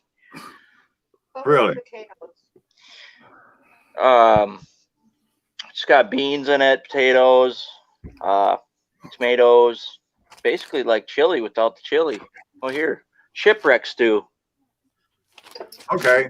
It's got beef, potatoes, onions, celery, kidney beans, corn, diced tomatoes. You know, I seen kind of like earlier today. I seen somebody had posted a link for that off of Pinterest or some shit, Instagram. That's where I seen it. Kind of like Really? a buddy had it, and then I kind of did my own thing. I made it Cajun style, Yeah, cool. and it was turned. Kayla's eating it right now, actually. It's right here. I don't know if you can see it. We see your tits. That's about it. So Well, good enough. we saw the important stuff. Hello, young That's lady. right. We got our priorities straight. Yeah. Oh yeah. I wish you. I tell you what, man. If you guys are in here, and the guy doesn't do a lot of videos anymore, but man, Here, I got the pot right here. Maybe you can see it. if you remember cuts from back in the day, I do, Paul. that is the closest thing you can get to cuts now. And I That's what I keep telling him, I And wish he'd get back in the kitchen, man, and do this shit. But and I got to make that clear, you know, when I first seen cuts back in the day too, you know, pay attention. That's where that came from me. right. And I mean, he got on his little drug adventure or whatever he was doing, and then I kind of was like, this guy's got talent, man, and I just like, I can do that. And I fucking hate how these cooking shows are like, oh, you got to do a little bit of this and a little bit of that. And I was like, no, fuck that. This is how you do it. Right? You know, do whatever you want, man. Pay It's your- attention. This is how you do it. You know, literally your show, man. I and that's. used to talk to cuts on the telephone. I remember you saying something like that. I haven't talked to him now in a couple of years. I've changed my phone and everything. It wasn't all drugs with Cut. He had problems in his head. He had issues. Is he doing any videos now? No. He's put up a couple, said he was coming back, and then in the last couple of years, but then he never came back. Right. But I remember watching him, and he had fucking skills in the kitchen. Oh, No, he you was say he was amazing. Talented. And You can tell. we were talking one time on the phone. I said, so how many years you been in the business? He said, never. I've never worked in a kitchen in my life. I said, you're fucking kidding me. He said, no, I've never worked in a kitchen. I said, man, how in the fuck did you get so talented? He said, man, you just watch people, you know what you like, and do it. And Well, remember how you used to sling that knife around? I mean, when I first started watching him, well, when I first started doing my videos, I had been watching cuts, and when I first started doing my videos, I had this girl Abby from work. She was filming me. Abby wouldn't even watch his channel. She said he scared her to death. And I remember that one time, I thought he was going to beat his camera operator to death. He got so mad at the guy filming him. I mean, I thought he was going at him. I really did. Guts just went fucking nuts on this guy. Dude, I don't think I have any think I more remember that. cigarillos left. So what's this? Joey All right. Edibles? Yeah, Is that you? yeah, that's me. I don't think I have any cigarillos left. I don't know how I'm gonna smoke more weed if I don't have more cigarillos.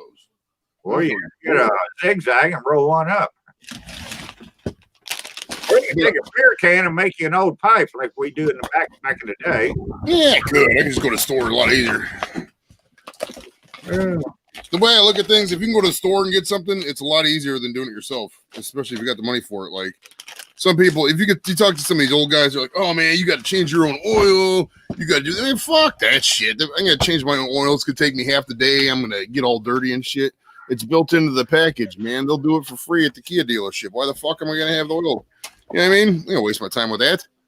I tried to change the spark plugs in a truck I had once. I actually work for a I automotive place. Broke the spark plug off in the head. Yeah, that's part of it. I sold the truck for $100, and that was the last time I worked on an automobile in my life. I'm like, no, I'm not a mechanic, man. I'm a fucking cook. I had did something similar. I was doing I think I was working on a battery or something. I still don't wear my wedding ring to this day because I'm fucking scared of it.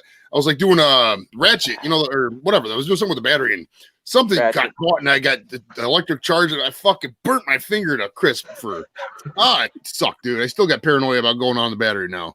No, horrible. I don't do none of that shit. I'm not a mechanic. I'm not a carpenter. I'm a fucking cook, man. So that's what I do. Hell yeah, I actually lay flooring for a living.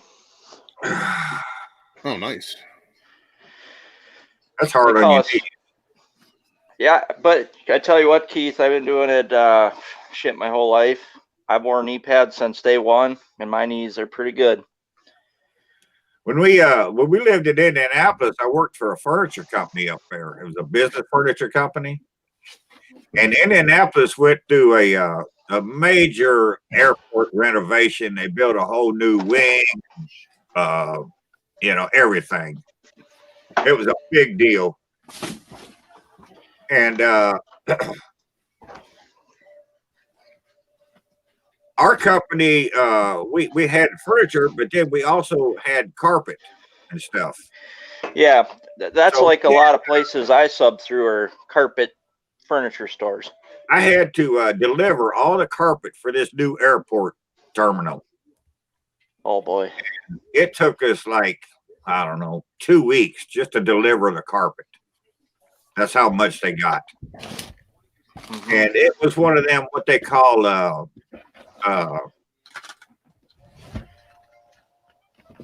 prevailing wage job.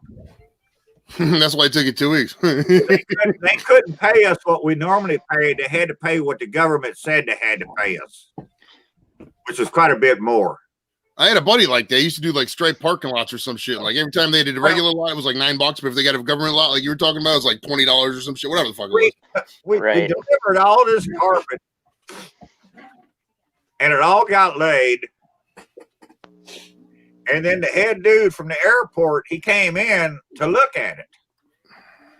And he took one look at this carpet, and he said, "This is wrong. Every fucking bit of it is wrong." Yeah, I've been there, done that. What's wrong about it? And he said, "Well, I don't remember the colors, but it was like it was blue, green, yellow. But it was supposed to be blue, yellow, green stripes, whatever the colors was." We had to take every bit of that carpet up and take it back and replace it with the right carpet. I've done that before, but they pay you. But we didn't get no more prevailing wages after that. We got it for the first time, but after that, we didn't get that. But yeah, I had a question over here, Mr. Homeowner. The favorite meal I made in 2020. I don't know. I made some good ones. I'm going to tell you what. I'm going to say it was when I did that series of Ooh, recipes. you know what? I got one out in the car. Give me 1 second. I think I got cigarette out in the car. Give me that. When I did that series of recipes from cookbooks, and I did that fire something pork chops is what it was supposed to be, but I didn't have any pork chops, and I used tenderloin instead. And you had to make a barbecue sauce for that, and then you had to marinate your pork in that sauce, and then grill it, and that stuff was so good that Back? yeah. Oh, there we go. Terry ended up making me make that sauce 3 or 4 times after that. She loved that sauce. But Fire Cooks, what it was. Fire Cooks, the recipe came out of a Marlboro cookbook, believe it or not. Fire Cooks pork chops is what it was called, and I didn't have pork chops. I used a tenderloin instead. And that was probably my favorite meal that I made this year. It was awesome. So yeah. So, anyways, I think I had backed out for a second. I don't know what you did, man. I thought you left to go get frisky or something. Oh, I've been trying all week, but it just hasn't been worked quite yet. The only way in my age I could get frisky if I bought a cat. So when you going to get back in the kitchen, man, and do some fucking videos, dude? No, I don't know, man. I just I guess I don't know how to explain it. It's just kind of like I just get a little bit nervous or something. I just don't know how to explain it. Fucking just get out there and do it, man. When I got in front of the camera, my first video, I'd never been in front of a camera before. I didn't know how to act. And hell, 7 years later, I still don't know how to act, but I still do it. Well, I a have couple fun, days man. ago, I have fun doing it. I really do. I enjoy doing my videos. You want to watch them, watch them. You don't. I don't care. I'm still Right. going to do my videos because I'm doing them as much for me as I am anybody else because I get enjoyment out of just doing them. well, I mean, I remember you just commenting to me, and I was like, "Oh my god, that is the coolest thing ever." And then now, I mean, here I'm on a live stream with you. I think this is I like your amazing. shit, dude, man. I always did, man. And it's funny, 'cause I always liked How do I see the you chat? did that one part, you'd say, If you click see where it says comments and private chat, go to click where it says comments on the right of your screen. Or if you're on your phone, it's gonna be hard to see it. But if you're on a computer, just look to the right. I'm on my phone. It's gonna be quite hard to see it if you're on your phone. oh, okay, now how do I get out of there? Get out of where? Out of this private chat. Oh, just click the comments part right next to it. There. Okay. So do I click chat? Yeah, if you go to chat, you should see there should be a part for private chat and then comments. You just click on the Okay. comments. Oh, here we go. There we Should go. go to the comments here. Okay. But yeah, I liked when Guy, when you did it, and you'd say, "Are you paying attention?" But then every now and then you look right at Kayla and say, "You paying attention?" She'd say, "Yeah." Well, we lost Guy. again. Having the guy. But I had a daughter named Kayla, actually, a 23-year-old daughter. Yeah. I don't know what I'm doing wrong here, you guys. did you hear me say that about Kayla? No, I didn't. When you did your videos, the best part I like was you telling people, "Are you paying attention? You paying attention?" But then a lot of times you look right at Kayla Are you paying attention? And she'd be like, yeah. That's what a lot of people say. And then I always used to say, paying attention because you're gonna need to know this shit when you get a new boyfriend. Yeah, it's but yeah, I loved your shit, man, and you just got to get in there and have fun with it, man. Like I say, I mean, I've been at this almost 8 years, man. I don't even have 6,000 subs. I ain't got 50. I'm not in it for the subs.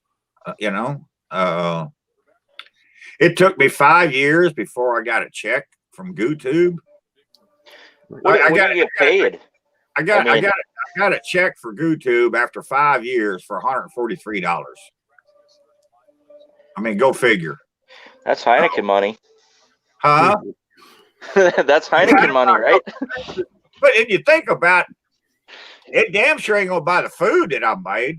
Well, look at it like No. this, though. Look at it like this, though. Jeff Bezos for Amazon started the company like 94, 95. He didn't make 1 cent until like 2002. It's not all about making money at first. It's about establishing relationships and building your brand. You make money later. You don't have to make money right away. It's not all about making money right That's away. what I say. I mean, after 8 years, Exactly. I agree with that 100%. it ain't the money; it's the friends that I've made. Oh yeah, And I have agree. so fun, so nice people. I have You made so much some nicer than everybody. really great friends. GB, what's up, buddy? And I've spent time with a lot of these people. We've drank beer and ate food together. Some of these people are fucking, they got 30, 50, 100,000 subs or better. And so,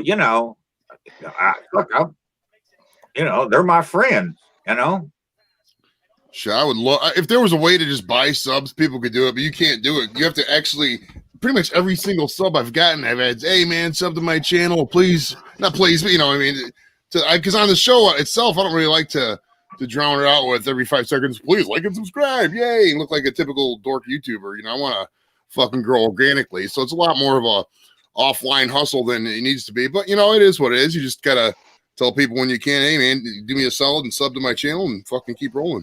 I don't even do that anymore. Like I say, Once you're monetized though, you don't really need to worry about it. At least all on a day by day basis when you've been doing it for so long, at least I would think. yeah. But like I say, I'm just I do it. I enjoy doing the videos, but the best part is the people I've met. I have met some great fucking people, man.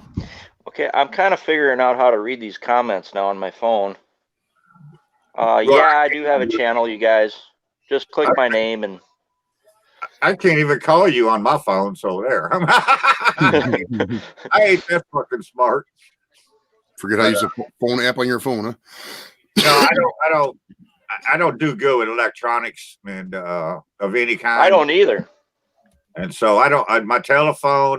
If somebody calls me, I may answer it. I may not. It's just the way I am. But you talking about Lep? Hobo's been down here several times to visit. Now, where are you at, Keith? Southern Indiana, Evansville. Okay. Are you by Terre Haute? You by it's about 100 miles from here. Okay. But it's a straight shot. Where are you from, Joey? I'm from Cleveland. I'm right by Lep. We're up here in Cleveland.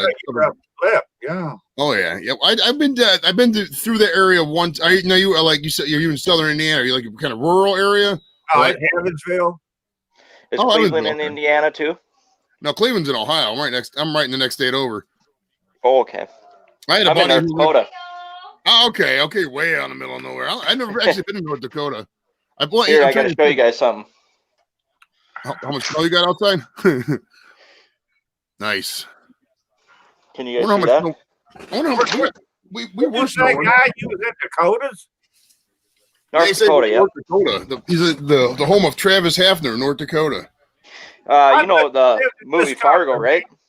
Oh yeah, Fargo. That's a great fucking movie, dude. Okay. We don't like that show. Oh damn.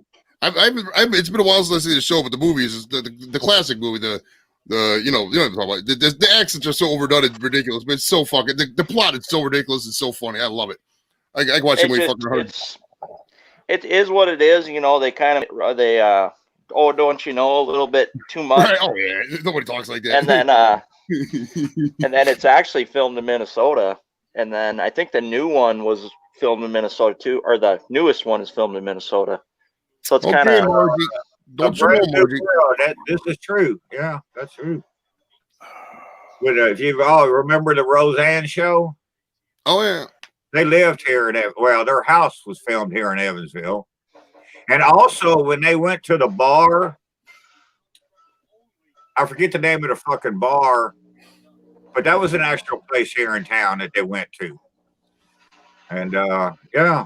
Or when they went to church, a few times that Roseanne and her family went to church, that was a Catholic church here in town. Okay. Okay. The town the Lanford, Illinois. I think as it was called. Was it Lanford? Yeah, that was kind of based on an area of Chicago or the Chicago burbs. I lived in it for a while in the 80s. Like that whole beginning of the show, the opening credits, and they show that house. That's an actual house here in town. That okay. looks just like it, yeah. In Cleveland, we got the Christmas Story house. It's like a big. Oh, really? Yeah. Have you seen that movie, The Christmas Story? They filmed it right there in Cleveland, so you could take a tour of it. It's pretty cool. I seen where what was that movie with that kid? The fucking guys was trying to break into kids' house. Oh, Home Alone. Yeah, Mhm. I seen where one of those houses. I think it was the original from the original Home Alone. That one just went up on the market or just sold. I seen that last week. Okay. Yeah, you do that, GB. Right on, brother. No, he said go Ravens. No, go Browns. No Ravens, Lawrence Watkins. Go Browns. Go Browns. It's all the Browns. If the Browns need to win this weekend, obviously, to get in the playoffs. Well, they don't technically need to win. If the Colts lose to the Jaguars, then the Browns are in. But if we win, we're in is the way to go. Look, If there's we a don't- cat. That's my cat named Cat. Me likes. You have one too, huh? We used to have one named Cat. Yeah. I love cats, man. As far as football goes, no, I don't like football. I never did. I don't like watch it either. I love Not at football. all. I love it. I love it. Love it. Love it. I watch it all the time. I'm ridiculous with it. But I do know in college football this year for the bowl games, you got a 2-7, 2-8 team in the playoffs or in the bowl games. And you got Ohio State 6-0 and they're in a bowl and they're in the Final Four thing, whatever they call it. College football playoff. Yeah. I'm just talking bowl games. You got one of them in the bowl. It's like a 2-8 team, but yet you have an 8-2 team that ain't even in a fucking bowl game, and that's just to me is just wrong. But Now the bowl games, bowl games. I was playing some bowl games here in a minute. If I don't get some more fucking blunts, I'll have to use the bowl. I'll have to find a bowl. But I mean, there was like 37 different bowls, last year before it's all ridiculous. I mean, all the big name players are just foregoing the bowls. Why the fuck are they playing a meaningless exhibition game at that point? I mean, you can't win a championship. Why the fuck do I care if I'm playing in the Belk Bowl and I'm going to NFL draft? Fuck. I know when I was a kid, there was maybe 7 or 8. Yeah, it was like the Cotton Bowl, Rose Bowl, and fucking. Now you got Fiesta 60. Bowl. Right, like See, I can't relate to any of this. We'll have that. Let's smoke a bowl game. I'm like, So, Joey, how long have you been smoking the reef? Since 2015, and I graduated high school in '95. I went right in the Air National Guard, and then I retired from the Air Guard in 2015, and that's why I started smoking weed. And I made up for all them 20 years. I made up for lost time, so I have to smoke more weed than usual. Most people they don't really, they'll do like one thing. They don't have weed and the fucking, gummies and the drops and everything. I'm going all in. I'm trying to get high all the time. But legal up in Buckeye State now? Yeah, it's legal for medical purposes. I got a medical card. Really? Because of my VA stuff. So yeah, that's why I just use that, and I can go to the dispensary and buy it. But I usually go up to Michigan and buy it because it's cheaper. I'm an Air Force veteran, and I have medical problems. Mail me some. Now, you're gonna laugh because this goes back to what you're talking about not using the VA earlier. Within 3, 4, 5 years, in my opinion, because the guy who looks just like me works for the VA. We're gonna have the medical marijuana for the VA. It's gonna happen. It's in the pipeline, my man. Trust me when I tell you. So the 20s are gonna be pretty cool, in my opinion, at least. I don't know. I know we had a rough start here, a little choppy, but we're expanding operations, and the rest of the 20s are gonna be. Well, we got 14 states now, 15, where it's legal. It's like 15 or 60 where it's legal for rec, and like 38 or 39 where it's legal for medicinal. You can't stop. I mean, you got states like it was either Montana or maybe North Dakota, one of the states up that way, but they voted for the first time ever to like simultaneously legalize recreational and medicinal. South Dakota. Yeah, South Dakota. That was it. In South Dakota, that was a state a couple years back that voted. Maybe it was North Dakota that voted down. One of them voted down, but they reversed it. You're talking 70 to 80% of people on either side of the political aisle now are for full legalization. You can't stop this train now. It's gonna happen. The way I look at it, you guys, is like this. I mean, you guys have been around the block more than I have. But just answer this question: How much trouble have you guys gotten in smoking weed? Me, never, because I fucking didn't smoke until compared to this. Oh, you're talking about compared to drinking? Oh, dude, I've been arrested probably. We talk about legal incidents and trouble, like with doing this and that. You're talking a couple dozen, maybe at least. I've never been in trouble for smoking. My point is that I've gotten in so much trouble in my life just drinking, smoking. I've never gotten in trouble ever. Oh, I don't even drink anymore. It's been like 2 years now. I've never gotten in trouble for drinking. I got busted one time for dope. And I was looking at 2 felony counts. Ooh, Jesus. And I was 18 years old. For fucking weed. Looking at 20 years on both counts. Damn. Jesus. What do you got, 20 pounds? I had both counts was dropped. And I was free to go. My record was wiped clean. And so, in my life, I had 1 arrest, no convictions. And really? So, that's the only, and I was, like I say, I turned 18 on the 30th of November. And on the, I think it was the 12th, maybe the 14th day of March, I got busted.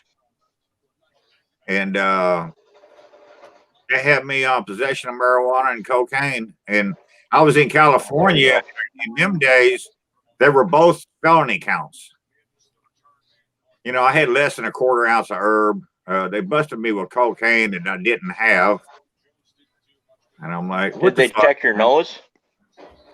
No, they said they found 2 capsules of white powder on the floor of my car. Basically some made up bullshit that the cops just put in a report. I feel it. That's why he's not convicted of it, because it wasn't fucking true. What was funny was when we got pulled over, there was 4 of us in the car, and I was driving.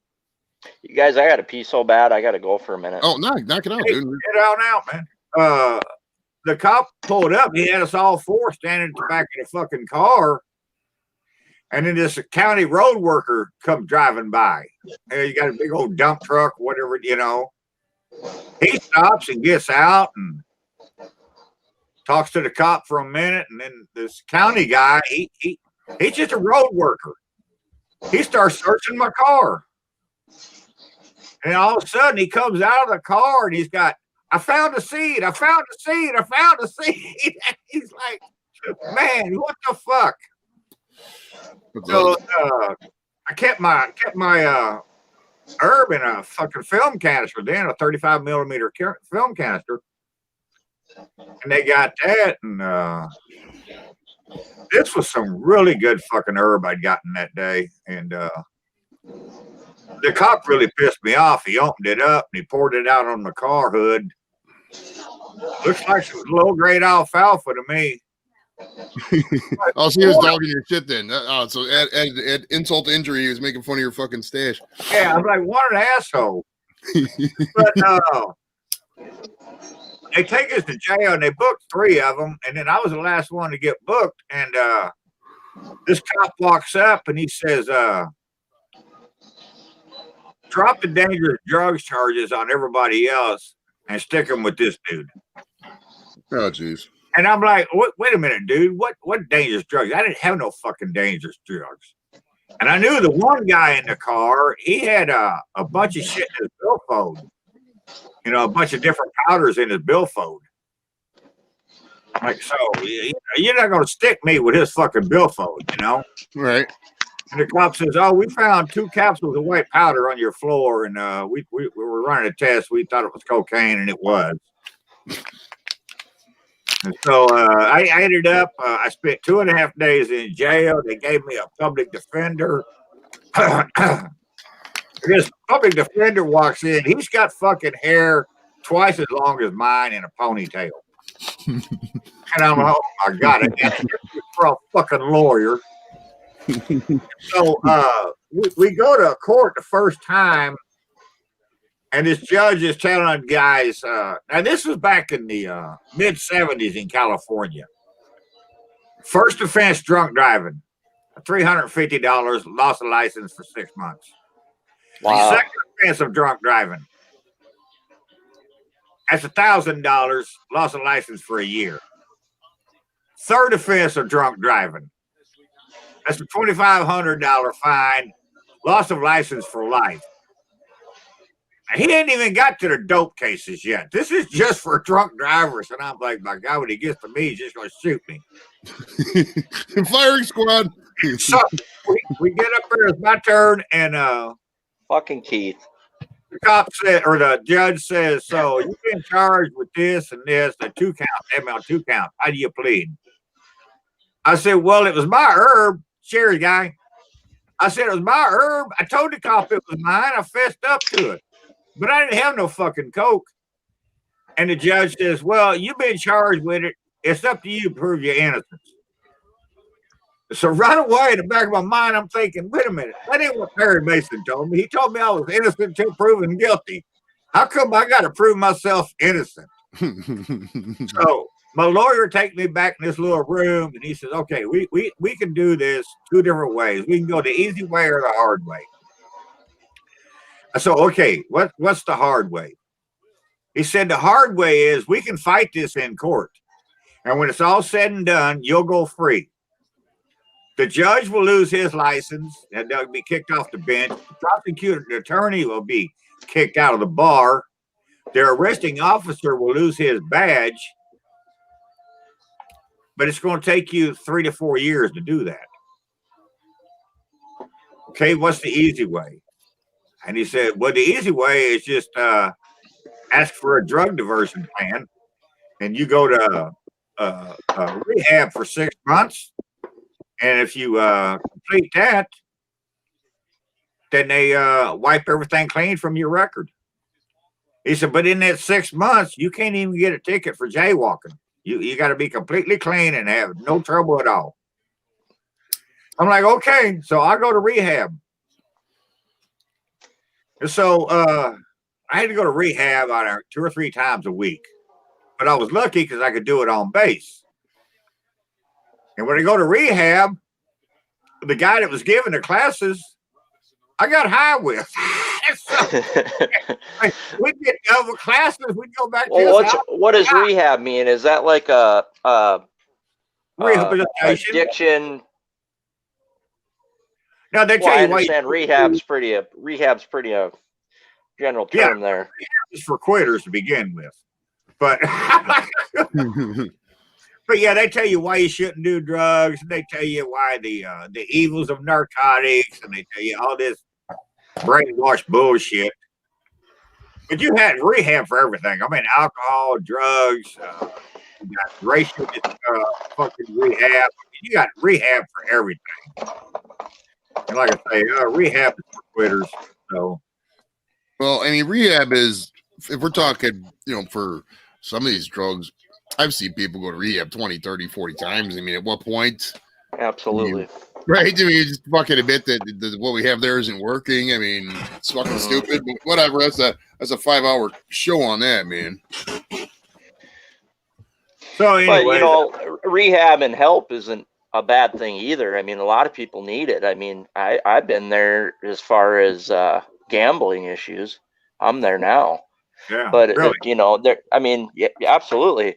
And I mean, I think it's good to not talk shit about rehab. You know, I mean, I think it's for good sure. I'm for not people. putting anybody down who's trying to better themselves. No, and I'm not However, saying you are or anybody. I'm just saying that. Oh yeah. I'm You just know? saying that just in general, like a lot of, I don't know. It's weird because like a lot of people, you could tell. Like I went through, I've had alcohol issues. I haven't, like I said, I haven't drank since like October Absolutely.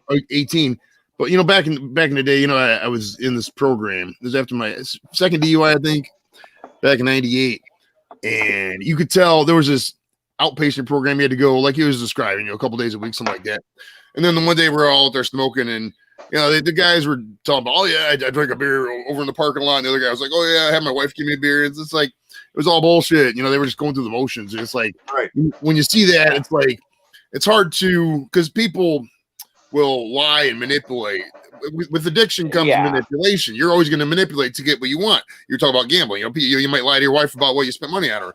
Me with drinking, I might lie. I'm of course going to lie about how much. How much did you have to drink? Well, about 3 times as much as I told you, but I had a 6-pack. Or you're throwing beers in the ditch on the way home and stuff. Right. To me, it doesn't matter what it is: gambling, drugs, alcohol.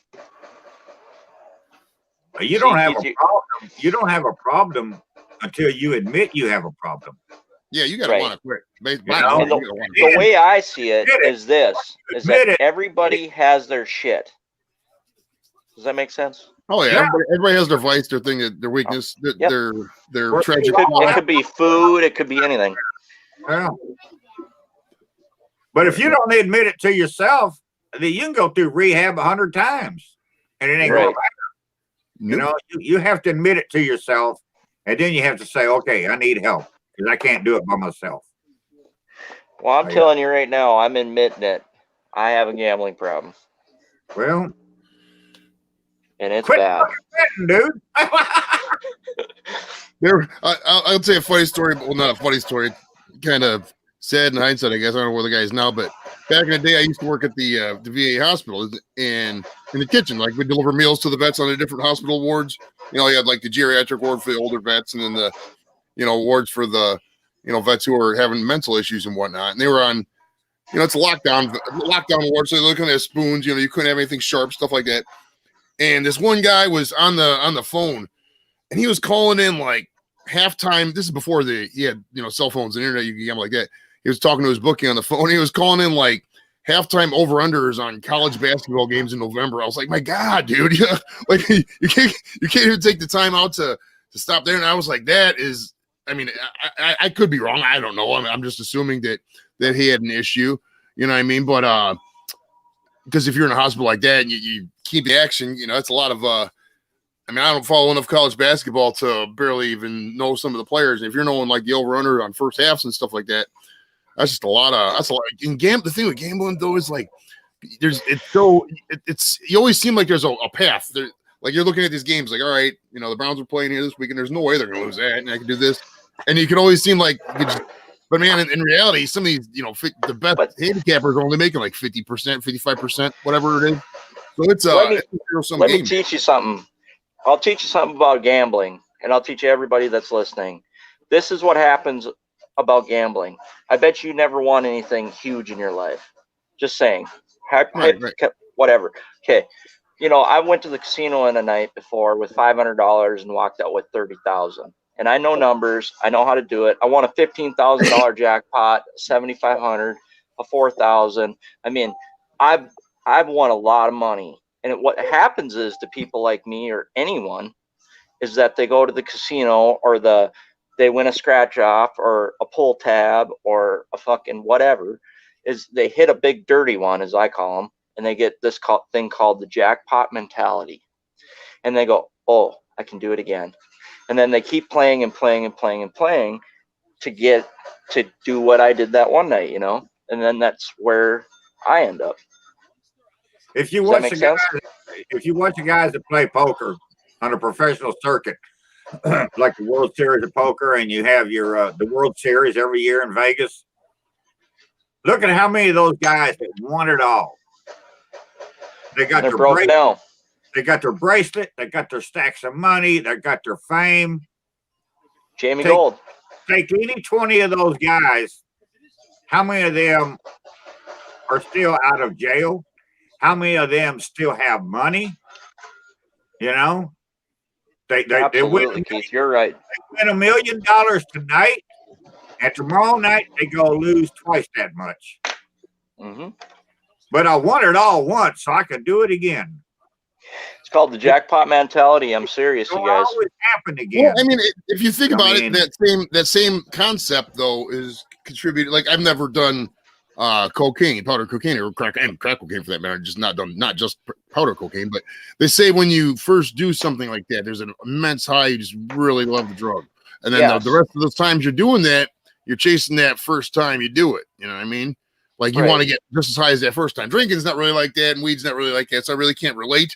But I mean, what you were And- describing there, Gambling's people- on another. It's like the highest crack you've ever been on. You know, it's like shooting the biggest deer, or catching the biggest fish, or smoking the biggest blunt, or you know, I mean, the best of the best of the best, or the hottest girl, anything you can think of. You know what I mean? And then it's like it happens, and then it just gets like it triggers your brain, and then you're stuck. Or for people like me, or compulsive gamblers anyway, it's real. I went to Vegas once. My sister and me and my mom went to Vegas for one. Well, it was right after 9/11. When 9/11 happened, we went there on Veterans Day weekend. So it was right after that. But I had, I don't know, I think $500 or $600. That was it for the weekend. Keith, I We spend got that every there. day. We got there, I think, Thursday night. We got there Thursday night. And we weren't leaving until Monday night, 2:00 in the morning or something, midnight. So it was damn near Tuesday. But Friday night, so I've been in Vegas, 18 hours, and I was down to $94. I think that's it. And so, That's pretty good, Keith. Actually, that's pretty damn good. so right, you can't turn them 2 seconds in Vegas. You got a machine. we played. I played at a Let It Ride table, I think, and I lost half my money. I went to roulette. So I sat down at the roulette table, and I had $50 or $60. Roulette's pretty good. I can fuck with roulette. Roulette's the game I play at the casino myself. Yeah. I like roulette. Roulette's pretty good. I had $50 or $60, and that was it. And I sat down next to this chick, and we were sitting at the end of the table, and there was only, I think, 2, maybe 3 other people at the whole table, and we started betting. And I hit, and I hit, and I hit. And then my sister was standing behind me, and this chick was still sitting next to me, and her boyfriend or husband, he was standing behind her. And then me and her started fucking with one another. And I'm like, a number would come up, and like 13. Who the fuck bet that goddamn 13? And the chick said, well, I did. And I'm like, you fucking idiot. So and we went like this for a while. And the next thing I know, I mean, I started hitting big time. When I left that table, it was completely full of people. They were standing 5 deep around every seat in the fucking table. They had 4 dealers working at So how one much roulette money you table. make? They was throwing, whenever I'd make my last bet, whatever number it was, I ain't getting up here. people was throwing $100 bills over the top of other people to hit that number. I don't know, but I finally got tired of roulette, and we went back to the Let It Ride table. And I hit something, and my sister says, like, what's that color chip? And the dude said, well, these are 5s, these are 25s, these are 100s, and these are 500s. And my sister said, okay, so from now on, the rest of the night, you give him the 5s and you give me all the color.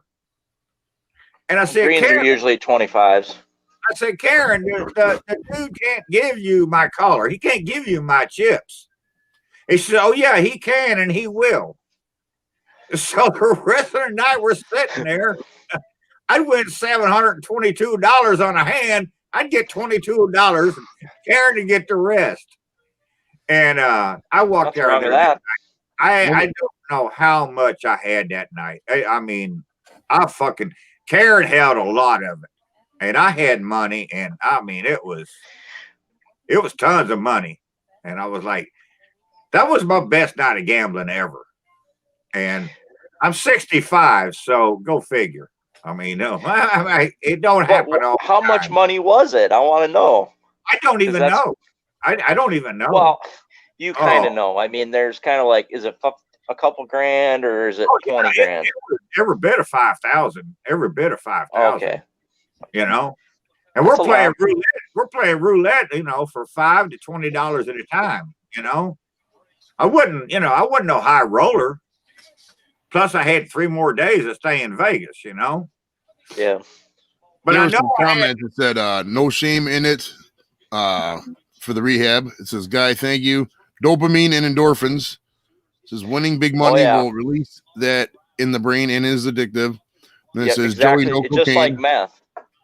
Joey no cocaine is good advice. Don't anybody do cocaine out there. It's not good. Or I've never meth. done it, but I'm Or never gonna meth. try doing it because dude, I'm on my level. I'm really amped all the time. You know what I mean? I'm always go. So if I did cocaine, my fucking heart would just explode. There's no reason to do it. I did coke. That was before. And acid's made for batteries. That was before Richard Pryor tried to blow himself or burn himself up. He was smoking it. I never smoked it like that. I did it before crack. I did it before. Holy. You know, I did it when it was real cocaine. It came off the mountaintop in Peru. You know, little white powders and stuff. I did the good stuff. I didn't do none of this fucking chemical shit. So. All right, I gotta go to the little girl's room and get me a beer. Be right back. All I'll right. do that. Enjoy yourself. Good deal. So tell me a little bit more about this Joey Edibles. I see this here. Well, STD podcast. See, I make these. No, I have a show out there. If you see where this And right you're here. Joey? Yeah, my name is Joe. So I just my name is Joseph, I guess. But for Oh, purposes cool. of the My nickname is Little Joe. Oh, nice. Was your name Joseph too? No, my name is really Guy. Guy. Oh, your name's Guy. Taranto. Okay. Yeah, but we got this podcast I do the on Friday nights. If you're out here and you're watching the comments, I know a couple of you guys already subscribed. Please subscribe to my channel. I need all the subs I can get. But I make these cookies. They're Nice. just regular cookies. You They have look like vacuum regular cookies. sealer? These are the THC infused, and I got it down to a science, man. So it's like I sell them for like $5 a piece. Normally, I just give them out when we're doing the show. You know what I mean? If people come over for the show, they could Well, have give free. me one. Hand I can me get one. someone up to North Dakota. But that's the beauty too. You can fly with them. Like I've taken them on airplanes. They don't know. You know, they know what they are. And they don't have for one, they don't know what they are. For two, they don't have the equipment to check. For three, if they did have the equipment to check, it'd be like $500. It's a waste of time. Right. They're not gonna for do that them. for something that's legal. You know, it's pretty much legal, so it doesn't even matter about that shit. So, but that's how I just came up with randomly with the name Joey Edibles just as a nickname, and I use it on it's kind of like a cool pseudonym for what I do with the show. What you should do is make merchandise. smaller cookies and make them and call them Little Joes. Oh, that's not a bad. I mean, honestly, I have a fucking whole framework in place to where I could go live tomorrow with a a stay-at-home bakery business. But I mean, it just can't because it's technically not legal. So I don't want to pull the thread yet. But once that shit's fucking legal, dude, tomorrow I could do it. Fucking awesome. Fuck yeah, man. That is cool. I like it. I don't make the cookies as much just because edibles are pretty labor intensive, making the butter and then making the Oh my everything else. God. I can only imagine. It takes a good 2.5 hours depending on how lazy I am at the time. It's not fast. Keith, you piss faster and get a beer faster than anybody I know. Oh, really? I thought it took me a while this time. Half of No, it was probably in a diaper on the way there. Jeez. I've been on that's what I was thinking. I've been on over 2 hours tonight, and I haven't even thought about a cigarette. So, Go burn one. oh no, I'm trying to quit, man. I'm trying to quit. I used to smoke. Smoke that fucker right in the house. Then I quit. Oh, I can't do that, man. Why? You'll get me shot, man. That's not allowed in Is here. it your wife's name's Terry, right? Yeah. Okay. I've been calling her Karen for years. Oh, it was funny. I put up our last video. I think we put it up yesterday or day before yesterday. Yeah, I know, and I commented that. I told her, I said, man, there's still people calling you Karen. And she I said, apologize. yeah, I know. And I'm like, there's several guys that have called her that. And she told me today, she says, I'm going to do a video. Hi, my name is Terry. I'm Keith's wife. My name is not Karen. That's Keith's sister. So leave me the fuck alone. Oh, it's your sister too, and I got that mixed up. I didn't know who the fuck she was. Yeah, Karen's my sister. And, Okay. Karen's my wife. Well, I like to call her my old lady. But See, yeah, what's nice about this live thing is that we can just talk. yeah, it's And we cool. don't Man. have to, like make a comment on YouTube, and then for you to get back to me and we talk it all out. It's like a lot of bullshit. I've been trying to do one a week. I've been working on this for about 2 months now or so. The bad thing is, okay, I figured when I first started doing this, okay, everybody's locked down. And I know there's 3 trillion football fans out there. So I'm Monday not night, one of them. no, I'm not either. But Monday night would be a bad night to do a live thing because everybody be watching Monday Night Football. And I watched another live feed on Thursday night with CJ's Hot Seat. So I knew I couldn't do it on a Thursday night. But then I thought, okay, I'll try Tuesday night. There's nothing going on. So I did it like once. And then the next Tuesday night, there was 17 people going live on Tuesday. I'm like, what the fuck, man? So then I tried a Wednesday. Then there was only 2 people going live, but only one of them was every now and then. And I thought, okay, I'm going to try to stick to Wednesday. Fuck, I may end up on a Sunday night doing these things. I don't know. But Nice cat. I don't want to interfere with anybody else's channel. Well, another kitty cat. This is Peaches. He's a boy. Meow. We thought he was a girl, but he turns out he's a boy.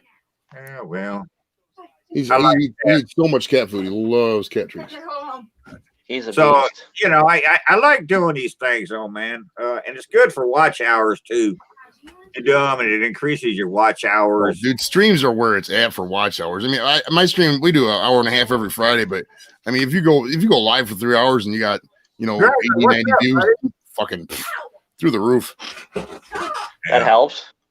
So, Oh yeah, greatly. I mean, because So, a lot of people I mean- they'll do like say they'll do a 5-minute video, a 10-minute video cooking or whatever.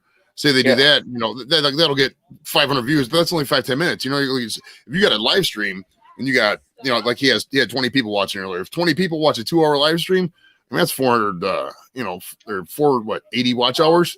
well, I got 10 people now, so you can figure I've had 10 people in here for 2 hours. Right. So 10 times 20, I mean, that's a good 200 hours. You do 20 of those streams, you got your 400 for the year. You know what I mean? That's the way to go in terms of. I don't have to worry about my watch hours. I guess I never worried about that. Huh? Do what, guys? I've never worried about that. I never thought about that before. I'm just a little. Yeah, if little you're not guy. looking to monetize, it doesn't really matter. Yeah, you gotta. YouTube's changed now, so I mean, you have to meet certain requirements to get monetized. Well, I know. One When I one first of them is started to it, watch you didn't hours. have to. No, And then you had to have 10,000 subs or something like that. no, 10,000 views. yeah. So I've had my views and I've had my subs, and the Wow, one you thing guys are good at this. I've noticed in the past 6 months, my views per video have went way down. I remember where I used to get 500 or 600 views a video. Now I'm getting 200, and it's been like that for several months. Oh wow.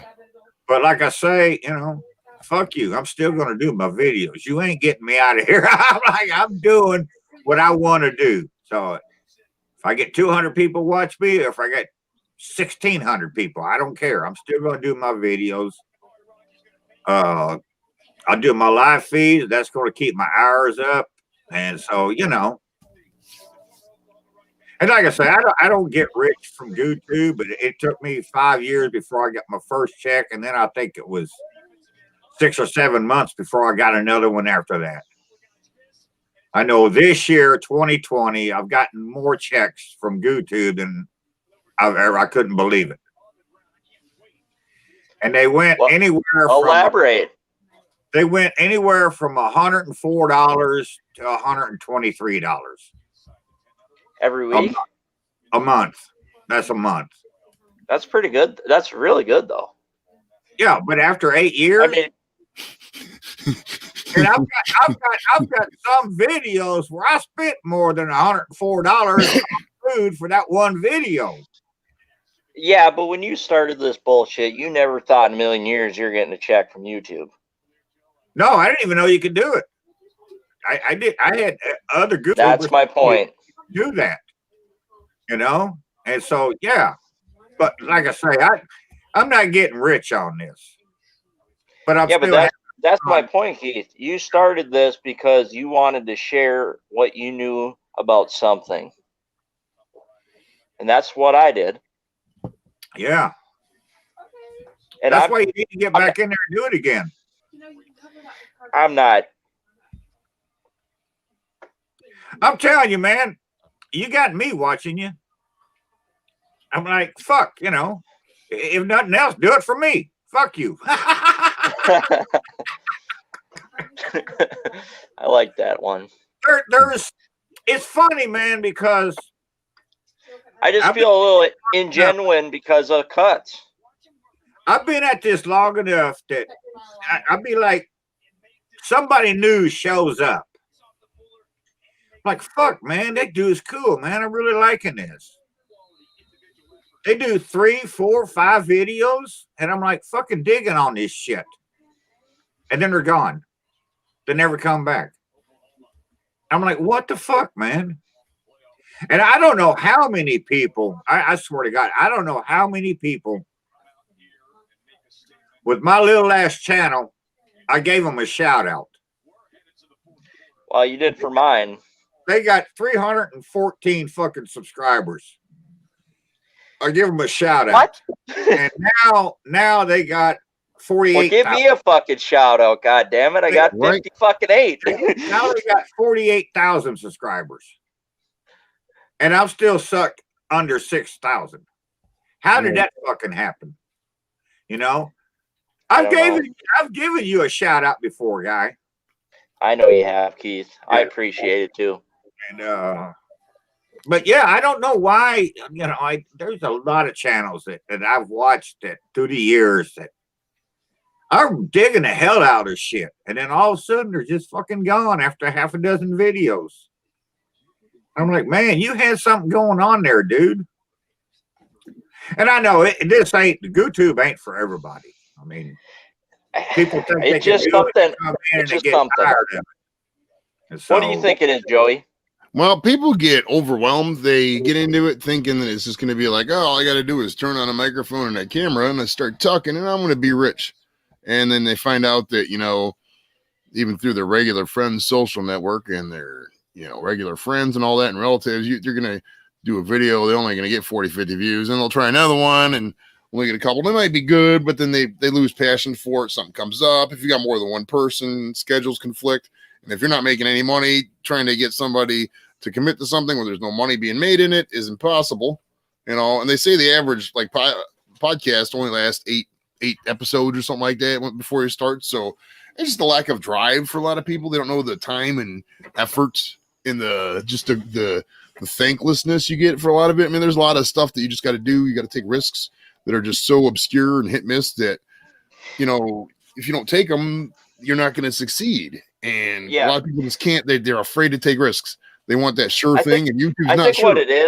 I think what it is that like people like me, for example, when I did my YouTube channel, I actually started it because I did Facebook Live bacon wrapped hot dogs, and then it was 600 people watched it. I was like, holy nice. shit, that's a lot of people, for me. And then I was like, well, maybe I can put it on YouTube. Well, then I put it on YouTube, and then it was like, okay. But then I just kind of did some videos and stuff, and then I got scared because I was like, God, am I making a fool of myself? I didn't know. No, it goes back to what you said earlier, guy. When I started my channel, I wasn't going to become a fucking overnight millionaire. I knew this. Yep. That's not why I started it. I didn't even know you could make money from it. I just started. That's what Keith, you got to remember that. We started this not to make nothing. It was to show somebody something. I started it to show people how to fucking cook. It's simple. You can fucking cook anything. Just fucking get in the kitchen and do it. And that's why I started my channel. And I was Me like, too. I was like a year and a half, 2 years into it. And another YouTuber told me, you can make money on this. I'm like, how the fuck you going to do that? Well, you got to do this and you got to do that. I'm like, okay, I'll do this and that. All right, it's 2.5 years later. Where the fuck is my money? But I'm still doing my videos because I just want people to know you put some shit in the pot and cook it. If it works, do it again. If it don't fucking work, throw it out and try something different. And that's just, that's where my channel came from. And that's why I always liked you, Keith, is because I like your style. You're just like that. And you don't like it? Fucking throw it away. I've had to change. YouTube put all these new rules and regulations on us. I can't cuss anymore, and you can't do this. That. Yeah, so that's been hard on me. We did a video the other day, and I was putting pepper in my kraut, and I was grinding my pepper grinder, and I said I'd like to use the whole peppercorns when I do this. But Terry gets weird when I do it. She doesn't like it. She said, "What do you mean you weird? You mean pissy?" I said, "Yeah, but you ain't allowed to say that on camera." So I seen you cut that out of there. I didn't. Terry does Terry puts it all on computer. I don't know what she did.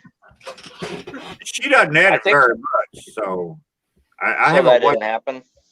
I don't know. I haven't watched the video. Oh. Actually, what she does when we film a video,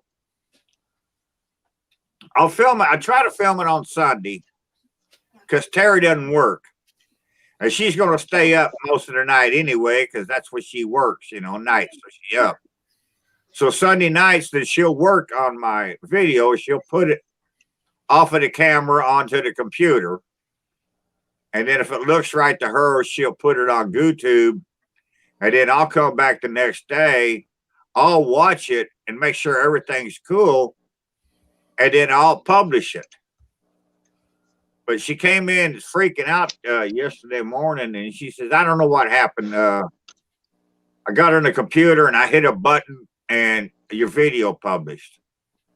I'm like, what the fuck, man? Did you change all my settings? I don't know how to do all that. So that's when I got to go back, and that's what I do normally. I edit it before I put it up for my comments and who can watch it and all this other bullshit. If it's safe for ads and all this stuff, But she put it up, and it hadn't been up. Well, she did it. She hit the fucking button. She came in here and told me she hit the button, and then it wasn't 30 seconds later, I had 2 comments just like that. And I'm like, what the fuck, man? So I don't know. I guess it was okay. But I thought it was one of your best videos. Yeah, I haven't watched it yet. I know it's one of my favorite meals. I'm not gonna lie, I don't watch all your videos. I just don't. 'Cause I don't have time sometimes, and I got life and whatever. But no, I'm really happy that we got hooked up again. Yeah, man. Come check us out. Whenever I go live, you know, get your ass in the kitchen and cook, man. I've been telling you this for 3 years, man.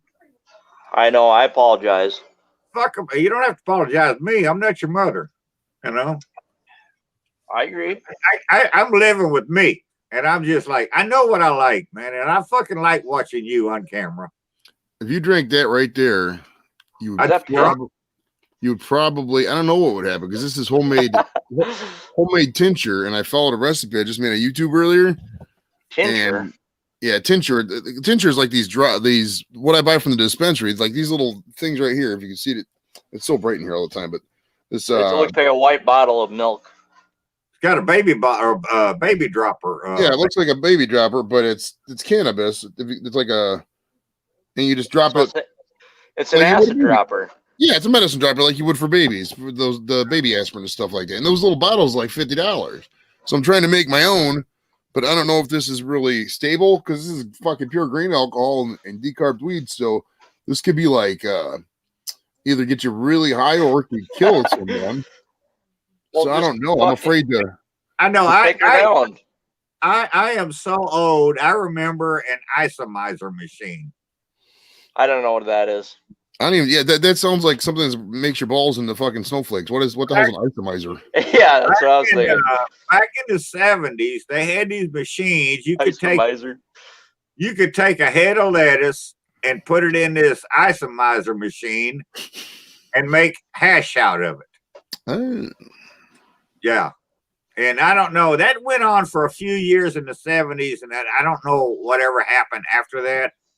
I never tried none of it. I never, you know. So, but yeah. This goes back to your little cocaine adventure. Our weed nowadays it's not even in the same realm of your cocaine. You know, it's like our weed is so much better. I got a friend of mine. He's made a couple of trips to Michigan recently. For weed? And edibles. That's where I go. That's where I get all my shit. Right here. Around. But he's come back. back. I'm sure Joey could enlighten us on this deal. He came back the first time, and I was like, fuck, that's good. Michigan right there. That's where I get them from. But he came back the last time he came back. The last time he came back, he had fucking herb, man. One hit off of the one hitter, and you were fucking stoned. That was it. Just one hit. That's the point, Keith. And I take 3 hits, and I'm done for the fucking night, man. I'm sitting here in my fucking chair, and I can't get up, and I'm fucking happy, man. Let me operate my keyboard. Oh, I got to find my keyboard. But I'm fucking, you know. Yeah, the shit that I smoked back in the day, man, that was the primo stuff. But I think what you're saying about like the cocaine or whatever is, I think you're right. Like the cocaine nowadays is stepped on garbage. Or whatever. Yeah, it's garbage. Yeah. The cocaine I snorted was primo shit, man. Is that you got this shit from Pablo Escobar, didn't you? I think it was before his time, man. Well, I mean, Sure. the cocaine. You taught Pablo. To be fair, the cocaine today could be better. You just don't know because you don't do it. I Or think I'm they in get North too much Dakota. chemicals in it. I think they put too much chemicals in it nowadays. And Well, I don't know. I don't like cocaine. I just like the way it smells. But it kind of smells like snow. I used to, whenever I would score a bunch of it, like a half ounce, an ounce, something, I'd make a An few phone ounce calls. of cocaine? And What? I'd make a few phone calls, and I'd say, "There's going to be a blizzard at Bill's house tonight," and I hang up the phone. That's all they needed to know. And so people would start showing up at Bill's house, and in the living room, he had a coffee table, you know, a long coffee table, and I'd have a $100 bill rolled up in each corner. And then I had 2 little glass dishes half full of water sitting in the middle of the table there. Then I'd have $100 bill on each side of each glass, each bowl. And then I have all this cocaine laid out. And, you know, you just come in and pick up that $100 bill and start your line, you know, dip your little water in your nose, and, you know, you're good to go. I'm trying to we'd picture this in my head. We'd sit there all night long, you know, and everybody snorting coke for free, you know. But how do you pay for that? I'd sell like half the coke and the rest we snorted. That's how. So you just get it. You just got it for nothing, kind of.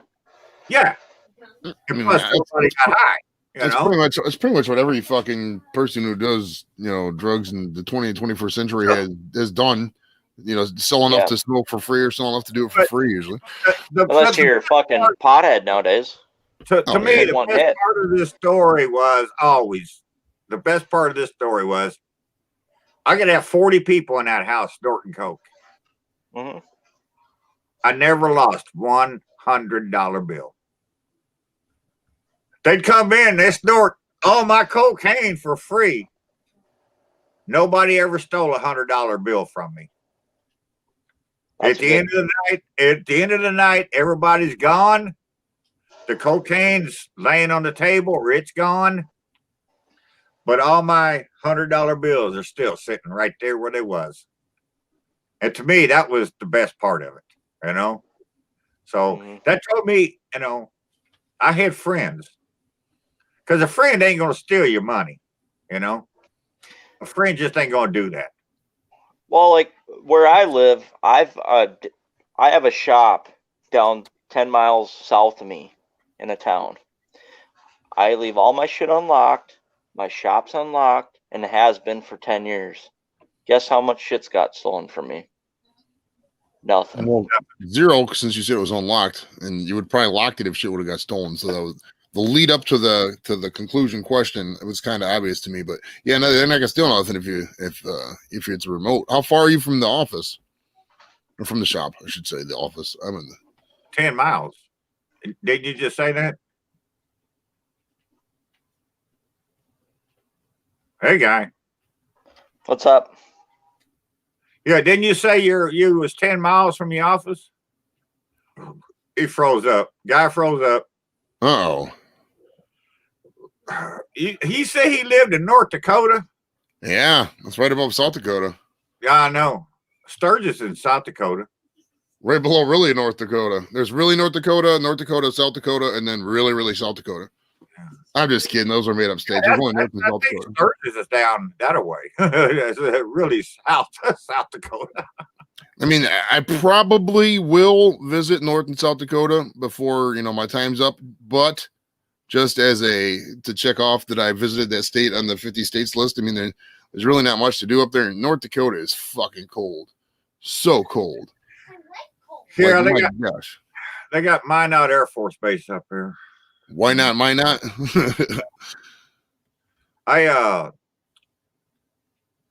When they had their bike rally, they always had that bike rally in Sturgis every year.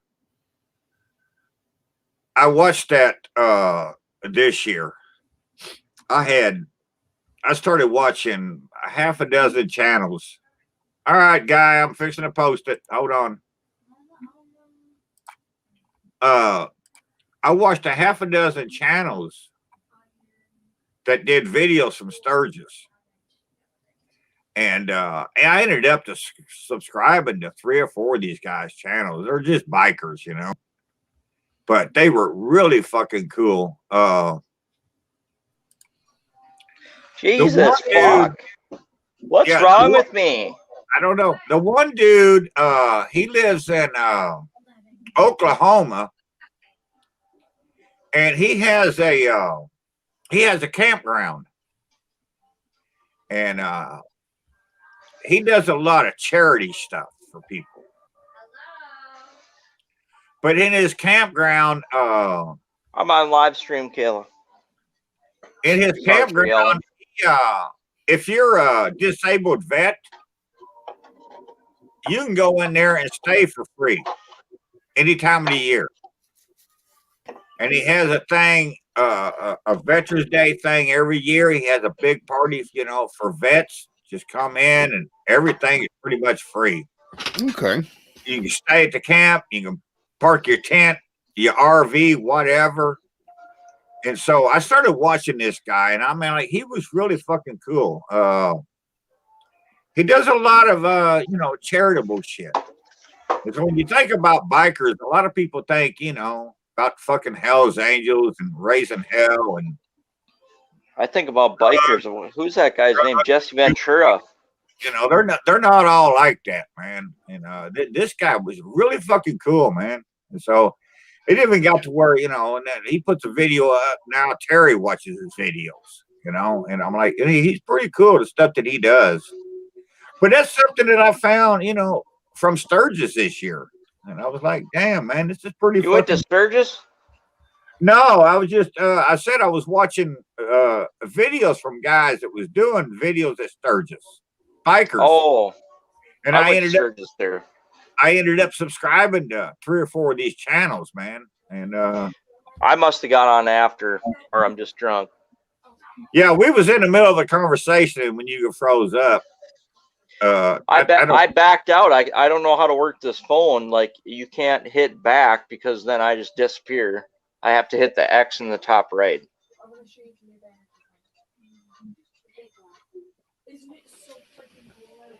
All right, guys, I'm gonna take off. I gotta work at like 6, I think. What time is it now? 11. Yeah, I gotta work in like 7 hours.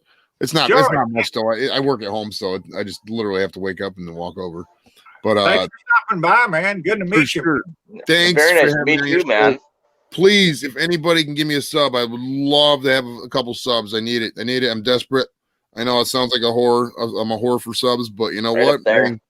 When it comes time to be a whore, sometimes you know you have to step up and be a hoe. That's just what it is. I gotta figure out how to do that. I'll tell you what. Go to my last video and leave a comment. All right, will do. I will do. And then in your comment, just leave your fucking channel name. Got it. We'll do. That'd be the easiest way. And sub to my channel. I need 59 subs instead of. Oh yeah, 58. sub to Guy's channel too. I think I know. I'll sub to your channel, Guy, and then you can see it, and then sub to mine. How about that? That'll work. All right, cool. Absolutely, man. I'll do that. You sound like you know what you're talking about. Dude, I spent a lot of time studying this, man. I'm ready to blow the fuck up on this YouTube, man, for sure. I got several things working that I'm just constantly working, man. If you're doing this StreamYard shit, you need to come back and join me again because I don't know what the fuck I'm doing. Oh yeah, and this is the first time I've ever seen this in my life. Dude, StreamYard, I got the paid version. It's like I don't know how much it was for the whole year. It came out to like $20 a month. But like you could do overlays and logos. You could download your whole video. You could download audio only versions of your video. Like if you want to do it for podcasts, something like that. It's fucking just so sweet, man. I really dig it. You sound like you're a wealth of information. Another thing, remember, Joey, when you make them little cookies, they're called little Joeys. Or little Joe. Okay. Little Joe. That's right. So little Joey's, or with little Joe. Well, you see, you can't use JoJo's because JoJo's are potatoes. Little Joe's. No, but potatoes are the. Well, yeah. It's got to be Little Joe's then. Yeah. Let me comment on one of Keith's videos while I'm doing this while I'm thinking about it because if I don't, I'm going to forget about it. Yeah. All right. Let's see. I mean, I guess you could always just go back in the stream of this video, but let me add a comment on this one here. I'll see. I don't want to flag it. I'll just comment here. Let's see, podcast. There you go. And then just www.youtube.com/STD podcast. All right, guys. Thanks for the love, and I'll talk to you in a little bit. Nice to meet you, Kate. See you, guys. All right, man. Yep, man. Go Browns. Happy New Year. Happy New Year if I don't talk to you. Bye. God damn it, Keith. That was a dirty one. Well, I didn't do anything. No, we're just here. Man, fuck, man. It's been 2.5 hours, and I still got 11 people watching. It's been a good night, man. I have no idea. I'm just sitting here getting hammered, I guess. Well, I'm got fixing about- up another one. So, Well, I still however many you want to do, I'll sit up. But I only got about, I think, 4 or 5 in the fridge. Maybe I'll have to check. that's what I got. That's what I got. I think I got Oh, Kayla four turned off the lights. I got 3 or 4 High Life left, and then I got 2 Heinekens. So I got 4 or 5 beers left, and Shit, I only got, yeah. looks like 2. Well, fuck, you'll be going to bed early. You could always pour Kayla a glass of wine and let her sit in for you. I would, but she's playing a game. She plays them zombies. I don't play no games. No, she's online on the TV playing with. No, I know. I'm saying I don't play none of those games. No video games. I understand that. I'm just trying to tell you like how it works. No, you know how it works? I understood that, man. Come on. Where you at in North Dakota? Lisbon. I've heard probably. I don't know where it is. It's like okay, you know what Fargo is? No? I couldn't look at the map and tell you this is Fargo, but yeah. So No. I know what Fargo is. Where are you from? You're from Indiana, right? Yeah, southern Indiana. But you can See, tell me Fargo. I couldn't You even tell me tell you where Fargo. Indiana is. You say Fargo, and I'm 50 miles north of Fargo. I can understand that. Okay. No. I'm basically like in the southeastern part of the state. Oh, okay. That's where I'm at. Yeah, I'm in fact, I live in a town called Evansville in Indiana. It's down south. Yeah, but isn't Indiana a big demolition derby place? No, they have the Indianapolis 500. Yeah, that's NASCAR. No, that's IndyCar. The fuck are you drinking, man? You never heard of the Indianapolis 500? For the Indy? Yeah, Indy 500. Yeah. That's where that's at? It's in Indianapolis. Where the fuck you think? It's not in Annapolis, Maryland or nothing. Damn sure ain't in Bismarck, North Dakota. Yeah. Yeah, it's in Indianapolis. But we live south of there. Actually, where we live, on the I think it was the 8th of December, I think. Forgive me if I'm wrong. When I was stationed in Virginia back in 78, maybe 77. I don't know. We've got I can't remember that far either. We got a university here in town that had a basketball team. And they took off one morning to go fly in an airplane to go to a game. And about a minute after they took off, they crashed and killed basically everybody on the plane. And what's basically mean? Huh? It Killed basically mean everybody. Everybody fucking died. Is basically what it meant. Yeah. And so this year was the I don't know, 35th, whatever anniversary of that. And but yeah, that's a big deal here. They have some kind of a fucking rigmarole thing going on. So, but yeah, Evansville, Indiana. It's a place where blackjack was. You should know about this blackjack. That's where blackjack was invented, right here. Really? How does that work? Why would it be invented there? It was based on a French game. And we used to have river boats that traveled up and down the river Where's Indiana at? below Michigan, above Kentucky. If you look at a map where your state is, look to the right. You're going to see Indiana eventually. We're not as far right as Virginia, but You're right by Illinois. yeah, right next door to Illinois. Yeah. Because I went to Champaign, Illinois. I was derbying there, and for Metal Mayhem. I was stationed at Rantoul, and we used to go to Champaign, Urbana area quite a bit. Yep, Urbana. Yep, exactly. What was you doing there? I was doing Metal Mayhem Derby. It was one of the biggest derbies in the United States, I guess. The biggest derby in the United States is the Kentucky Derby. Yeah, but these are different derbies, Keith. You're I don't talking. I don't know what Metal Mayhem is. That's a demolition derby. That's where you take cars and smash them. The last guy at the end wins. I know what those are. Never been to one, but I know what they are. Yep, but that's just what I'm talking about. You're talking about different things. You people do some weird shit in North Dakota, man. Like what? Name one thing. Smash up cars and shit.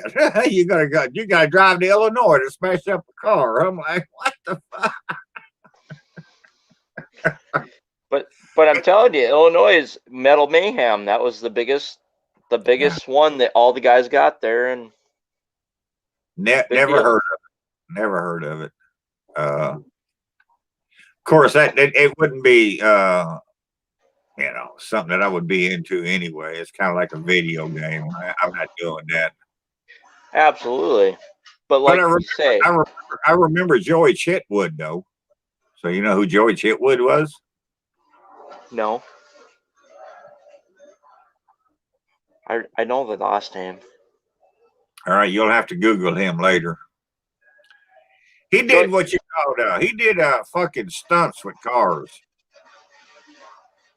You know? I know I've heard that name before. I know I have. Yeah. I'm like, he'd drive up a ramp on two wheels on a car and then, fucking drive around a block a time or two. Oh my God. No, I can't do it, man. Can't do it, shit. God. What's wrong with you, Keith? No, I just can't I can't do the gym no more, man. My God, I do miss it. No, I don't miss it. I don't miss it. Stupid is what a stupid does. Man, if only you knew me back in the day, man. And when I drank that shit, man, I was fucking nuts. Yeah. I used to go into a bar. And I'd say, give me a double gin and 7. Okay. Yeah. What kind of gin do you like? Rail gin? Whatever you served. No, I don't want no slow gin. Rail gin. That's whatever you serve. No, whatever you served, that was good. I don't care. I never asked people what kind. I never asked for a brand name. That was back before gin and juice and Tanqueray. Yeah. I'm old school. You just went in a bar, you ordered a gin, So they give you fucking. We're on Gilby's or something. So. Gilby's? I got Walkers. Yeah. So, anyways, I'd go in when I first got in there. I'd say, give me a double gin and 7. A drink or two later, I'd say, just give me a gin and 7. And then I'd say, okay, just give me a gin on the rocks. So now you got gin and ice cubes. And after a while, I just say, here, put some gin in this glass. And it's an empty glass. Just give me a glass of gin. And so, you know, that's what I did. When I was in high school, I woke up Check this every out, morning. Keith. Huh? Look at the price tag. Well, I don't know if I can show it to you. Yeah, I can't see it. No, This I is can't old see it. stuff. You have to read it to me. I can't see it. $8.25. There you go. Is that a fifth? I don't know what a fifth means. A quart? 7.5. Yeah. But when I was in high school, I'd wake up every morning and I had the shit right next to my bed. And I'd make me a Tom Collins every morning. And I'd drink 3 of them, then I'd go to school. And I always carried. How do you know how to make a Tom Collins and then go to school? What do you mean? How do you know how to do that? You take How do some you know- gin. How do you know? Okay. But I know how to make a Tom Collins. Well, at least I did back in the day. But I'd make 3 of them, and then I'd get up and go to school. And I wore a field jacket then, okay, an Army field jacket. And I always carried a bottle of gin with me to school. And You're If so I had- full of shit. Your eyes are brown. no, if I had an open bottle and it was like, you know, less than half full, I would take that and I would take a full bottle with me, you know, a pint or a half pint, whatever. And so I take that to school and they get me through the day. And I was a senior and I needed to take, I needed another class because you had to have 2 majors and 2 minors to graduate. And I had majors in history and English and all this other shit, but I needed another minor. So I took a French class. Guy, you froze up again. So, all right, I'm going to post a link here, guy.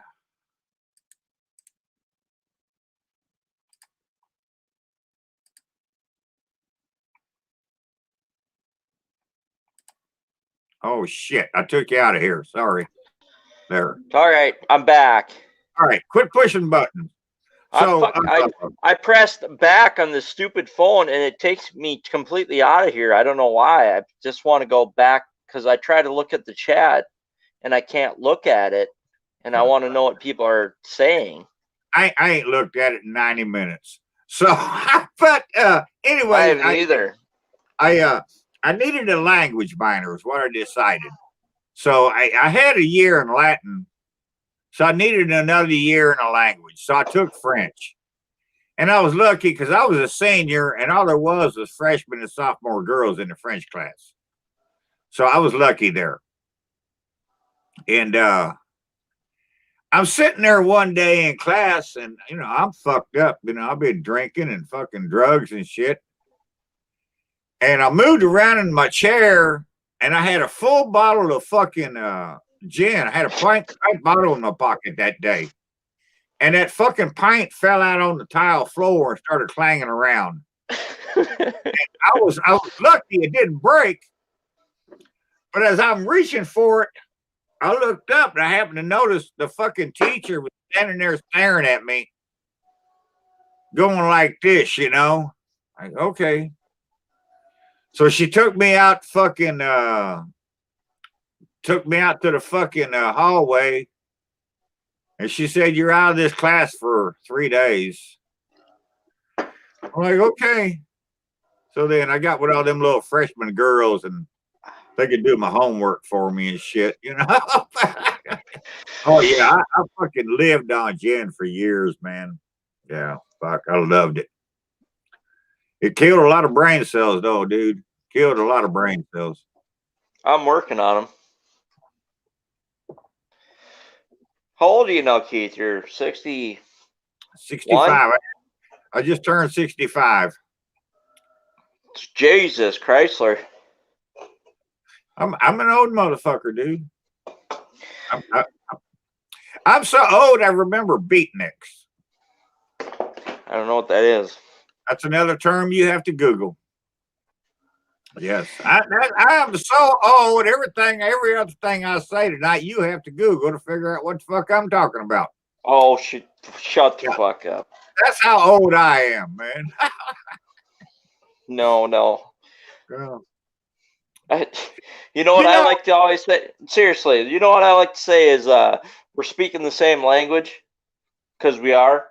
I knew back in the day when I met you on YouTube, we're speaking the same language. And we know how to fucking cook. That's it, man. I am so old. We didn't have a indoor. We didn't have an indoor toilet or a gas stove until I was a sophomore in high school. I mean, You're 63? Huh? You're 63? 65. I'm You 65. ain't that old. I was born in 55. I'm half your age. Yeah. Well, So? I had an outhouse till I was a sophomore in high school. We cooked on a wood and coal stove, heated with wood and coal. We didn't even have running water, dude. Had a pink pump in the kitchen. We used to fucking pump to get water in the morning. Yeah. Old school. That's So you're an original gangster. There wasn't no gangster about us, man. We was country. We was just fucking country.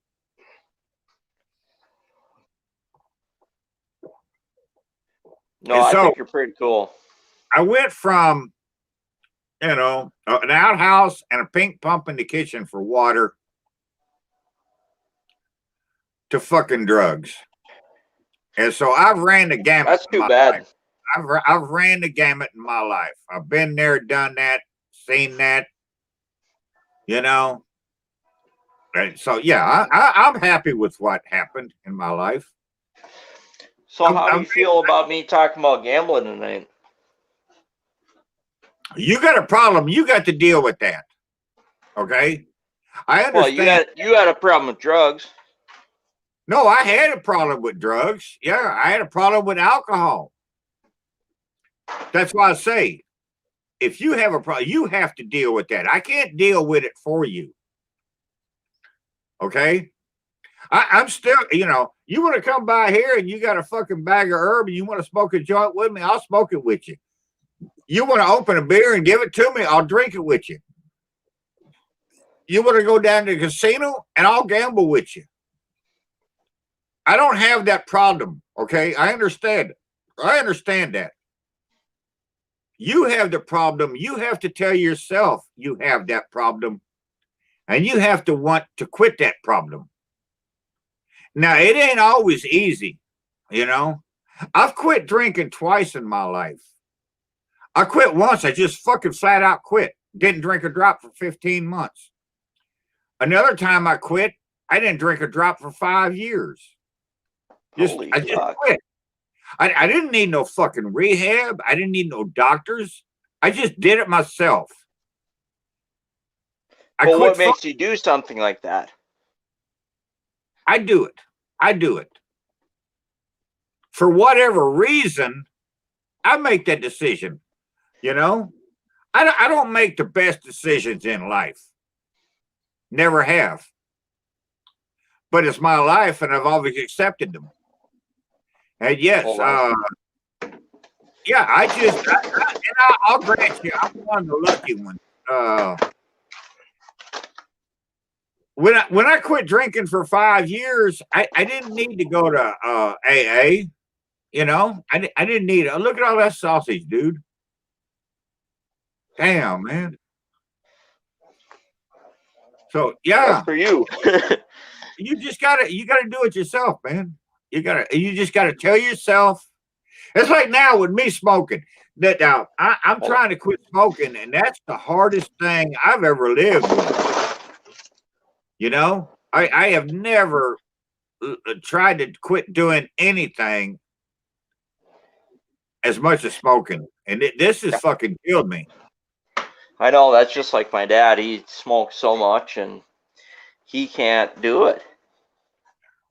Well, I had the doctor put me on that fucking no smoking drug, that Chantric shit. Yeah, Chantix. That's what kills everybody. You know, it's funny because I've been waiting for all my wet dreams. I've never had none of them. I've been waiting for all the weird fucking dreams that they say you have. I haven't. I've had like one weird dream.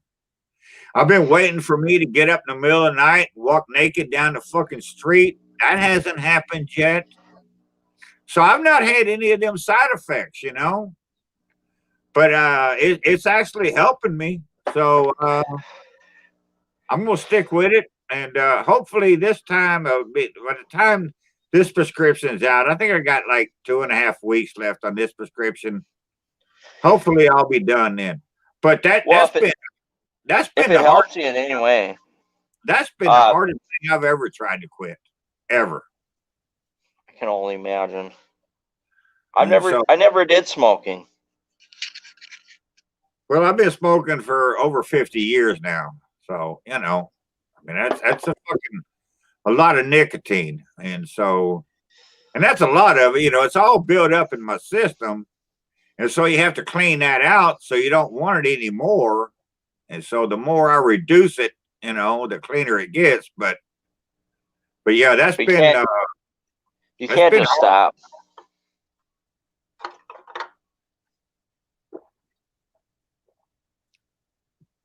yeah, that's one thing about cigarettes. You can't just stop. You can't just stop tobacco. Mm-mm. Because that's something that's in your system, and that's a real addiction. A nicotine is a real addiction. So would you say that same thing about gambling? No, because with nicotine, it's a physical thing. Yeah. It's in your body. It's physical. With gambling, I think gambling it is too. It's more physiological. Gambling is in your brain.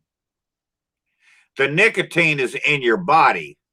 And, you know, that's the way I look at it. If you can hallucinate with drugs, your brain can make you hallucinate. Well, yeah. Same thing with gambling.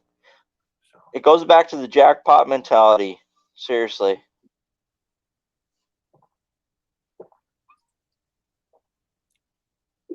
But I'm saying that the nicotine is in your system. And that's why you have to have the nicotine, to keep it in your system. It's a physical thing. Gambling, you're just going for the rush. But nicotine is in your system, so you have to go for the nicotine. You know, you have to refill that. Now, that's not the same, you know. I mean, it's similar to what you're saying. I guess. You know, but it's similar, but it's not the same. I think one is physical and the other is physiological. That's just the way I look at it.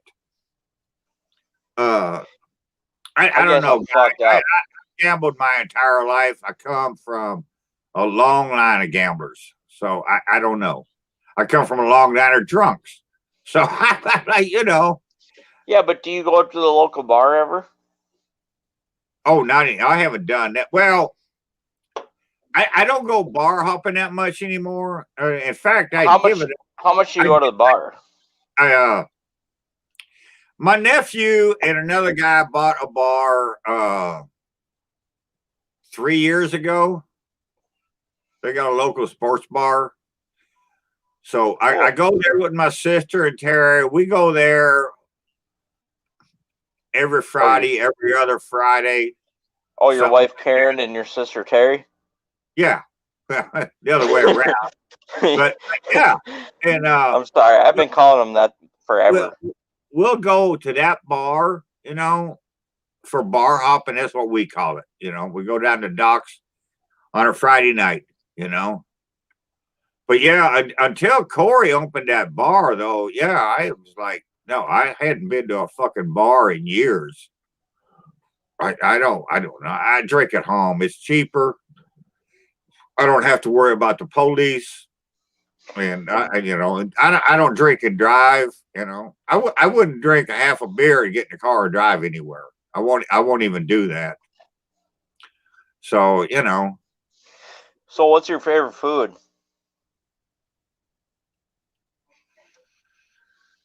Probably Italian. I love me some good Italian food. No, what's okay? Your death wish meal. What's your meal?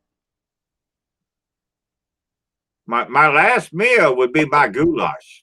What I call goulash, which ain't what anybody else calls goulash. But that would be I've done a video on that before. That and all that is basically it's round steak cut into strips, sliced potatoes, green peppers and onions, a couple of spices, and yeah, and a whole shitload of what's this here sauce. And Sure. no, fuck that. It's what's this here sauce. And but yeah, I've got a couple of videos on that. In fact, I had a girl comment once on a video, and she said she put this video in her favorites, and she titled it Keith's Last Meal. Because it's got so much salt. No, that would be my last meal. Me and my old man never got along together. I can't stand my old man, but that was a dish that he made, and it was something that I really like, and I still make it. And yeah, that my goulash would be my last meal. Yeah, it's just something that I grew up on, and I enjoy. So why couldn't you stand your old man? Do what? Why couldn't you stand your old man? He was an asshole. Why? I ain't got enough beers to tell you why. Oh, he was just a pure fucking asshole. Yeah. He didn't like you? Oh no, he didn't like me. He came in my room once and he said something about my hair. And I was listening to Steppenwolf at the time. And he said something about my hair being so long. And it really wasn't long then. I mean, you know, it was fucking nothing like this. But he said, next thing you know, you're going to be smoking that heroin and shooting up that marijuana shit. And I had Steppenwolf playing the Pusher Man on the stereo. Like, dude. Did you whack him? Huh? No, I just told him he was an idiot because you didn't shoot up marijuana. No, you didn't. He was just a fucking redneck asshole, man. He really was. And no, I did not like him at all. No. So he beat on you or what? He never touched me. Never touched me. Not physically. No. My sister's the same way, man. My sister's the same way. She could never stand him. That's Karen? Yeah, Karen. Yeah. And we have a private joke. I mean, like there was 4 of us kids, and me and Karen get along. I was the oldest, and she was the youngest, but we've always gotten along, always. And the other 2, we haven't talked to, and we haven't talked to the other 2 in 10, 15, 20 years. Don't even know where the fuck they are. And don't care. Why? We don't care. Well, because we don't care. But we're sitting at the bar and we're telling stories or something, and I'll be like, "Oh yeah, I remember one time when Karen's brother did this," and Karen be like, "No, he wasn't my brother. He was your brother." And I'm like, "No, it ain't happening." And so, but yeah, we do this. Me, Karen, and my mom, we always got along, always. And so, you know, You roll with it. And it was our life. It's our life, not nobody else's life. And I'm not wishing this on anybody else. I'm not, defaulting anybody for anything. That's just the way it was. That's the way it is. And we're happy with where we are. So, That's like I've been saying. I like your style, Keith. Well, some people think it's fucked up, but it works for us. I need a beer. Me too. I gotta go pee. All right, go.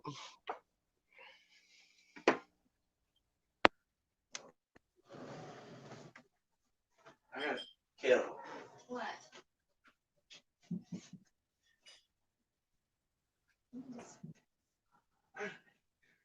Huh?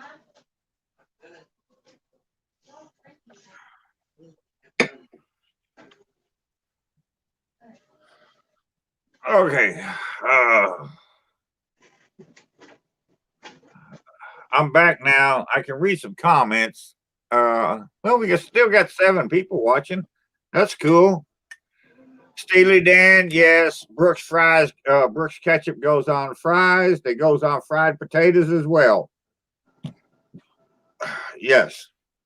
A hot dog has to have ketchup, mustard, onions, and cheese.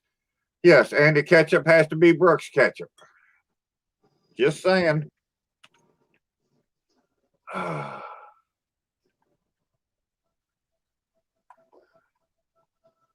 Gregor, I see you left a whole lot of comments in here. Man, I'm sorry I didn't read any of them. I just been talking to these 2 guys tonight.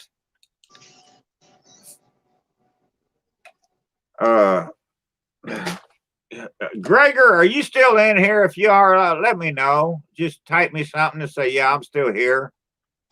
If you are, I want to tell you something.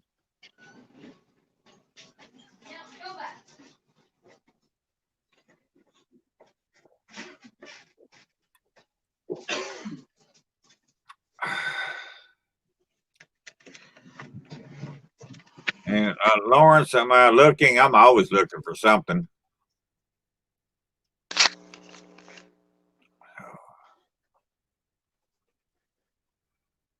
Am I back? Right. Yeah, you're back. Holy fuck. That was a long journey. I was going to say,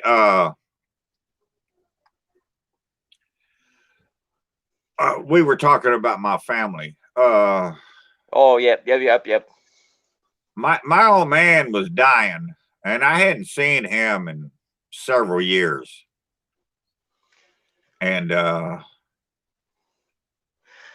he wanted all of us kids to come visit him at the hospital before he died. And he was going to give us all some money. And why? He was fixing to die, and he was just going to give us some money. And it wasn't a lot of money, but it was a little bit. And me and Karen was like, "No, I don't need your fucking money, and you can just die without me."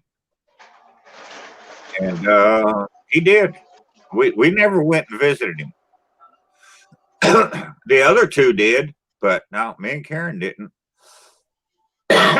And no, guy, he was just an asshole. I never liked him. I never will. And that's it. I'm not changing my story.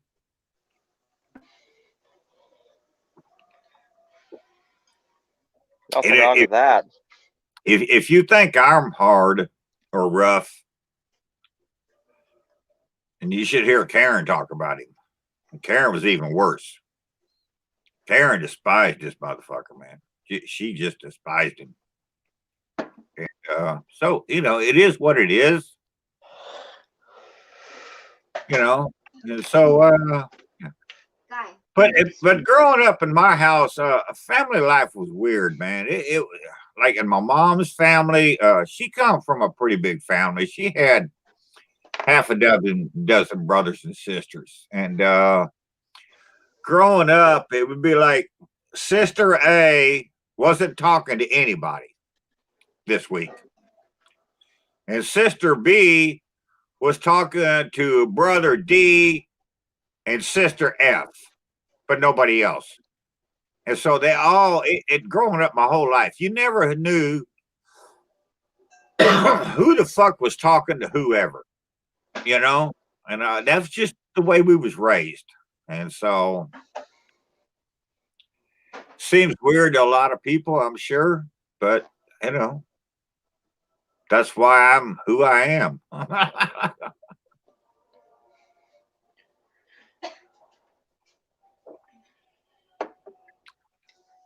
But I did things, I seen things in my life that nobody else saw or did. And so, you know, I'm like I said earlier, Google beatniks, and you know, I lived through the beatniks, you know, and then I lived through the hippies. And so and now here we are now. I don't even know what they're fucking calling these people now. You know, we went from Generation X to fucking millennials to fucking defund the cops. I don't know what we're calling these people nowadays. But I've lived through all this shit, man. I lived through the Watts riots, the Detroit riots, the Vietnam War, the hippies, the yippies, the peace freaks. I've been through all of this shit, man. I've seen it all, done it all. And so, you know, I come at life at my point of view. And I know people that's 30 years old, 40 years old. They ain't got a clue what the fuck I'm talking about sometimes. Like, you know, like I say, Google beatniks, you'll figure it out. So I'm like, just saying.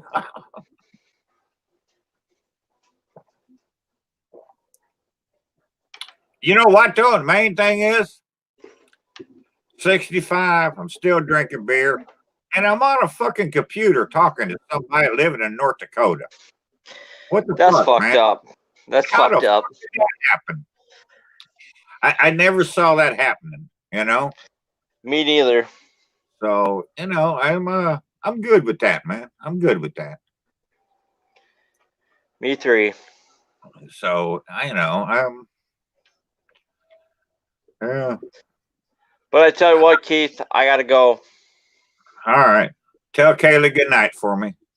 Yep, Kayla wants me to go. That's why I gotta go. Oh, well, she must have lost on her game. Yeah, I'm gonna wind this up then, and man, drop back in with us again. Fucking A. Cook something good. It's been fun, man. Fuck yeah. And, have her make her a wine spritzer, and she could join us next time. So Absolutely. Later. All right, guy, you have a good one, man. You too. All right, y'all. I'm gonna get out of here. Goddamn, I've been on here over 3 hours tonight, man. I know, Kent. I know. I'm fixing to go to bed. Guy just left, and my God, man, I gotta go to bed pretty soon. So, Kent, again, happy birthday, and I'm gonna get out of here. If you haven't told Kent, Daddy Dutch Barbecue yet, happy birthday, y'all do that right quick. You still got 12 minutes. So, y'all have a good one, and we see you the next time. Thanks for stopping by, and thanks for the super chats I got. Appreciate that, man. So, Yeah, Kent, you're a pretty good guy, man. Yeah, gotta love a guy who lives in Iowa, man. Hell, they get snow up there. Jesus Christ.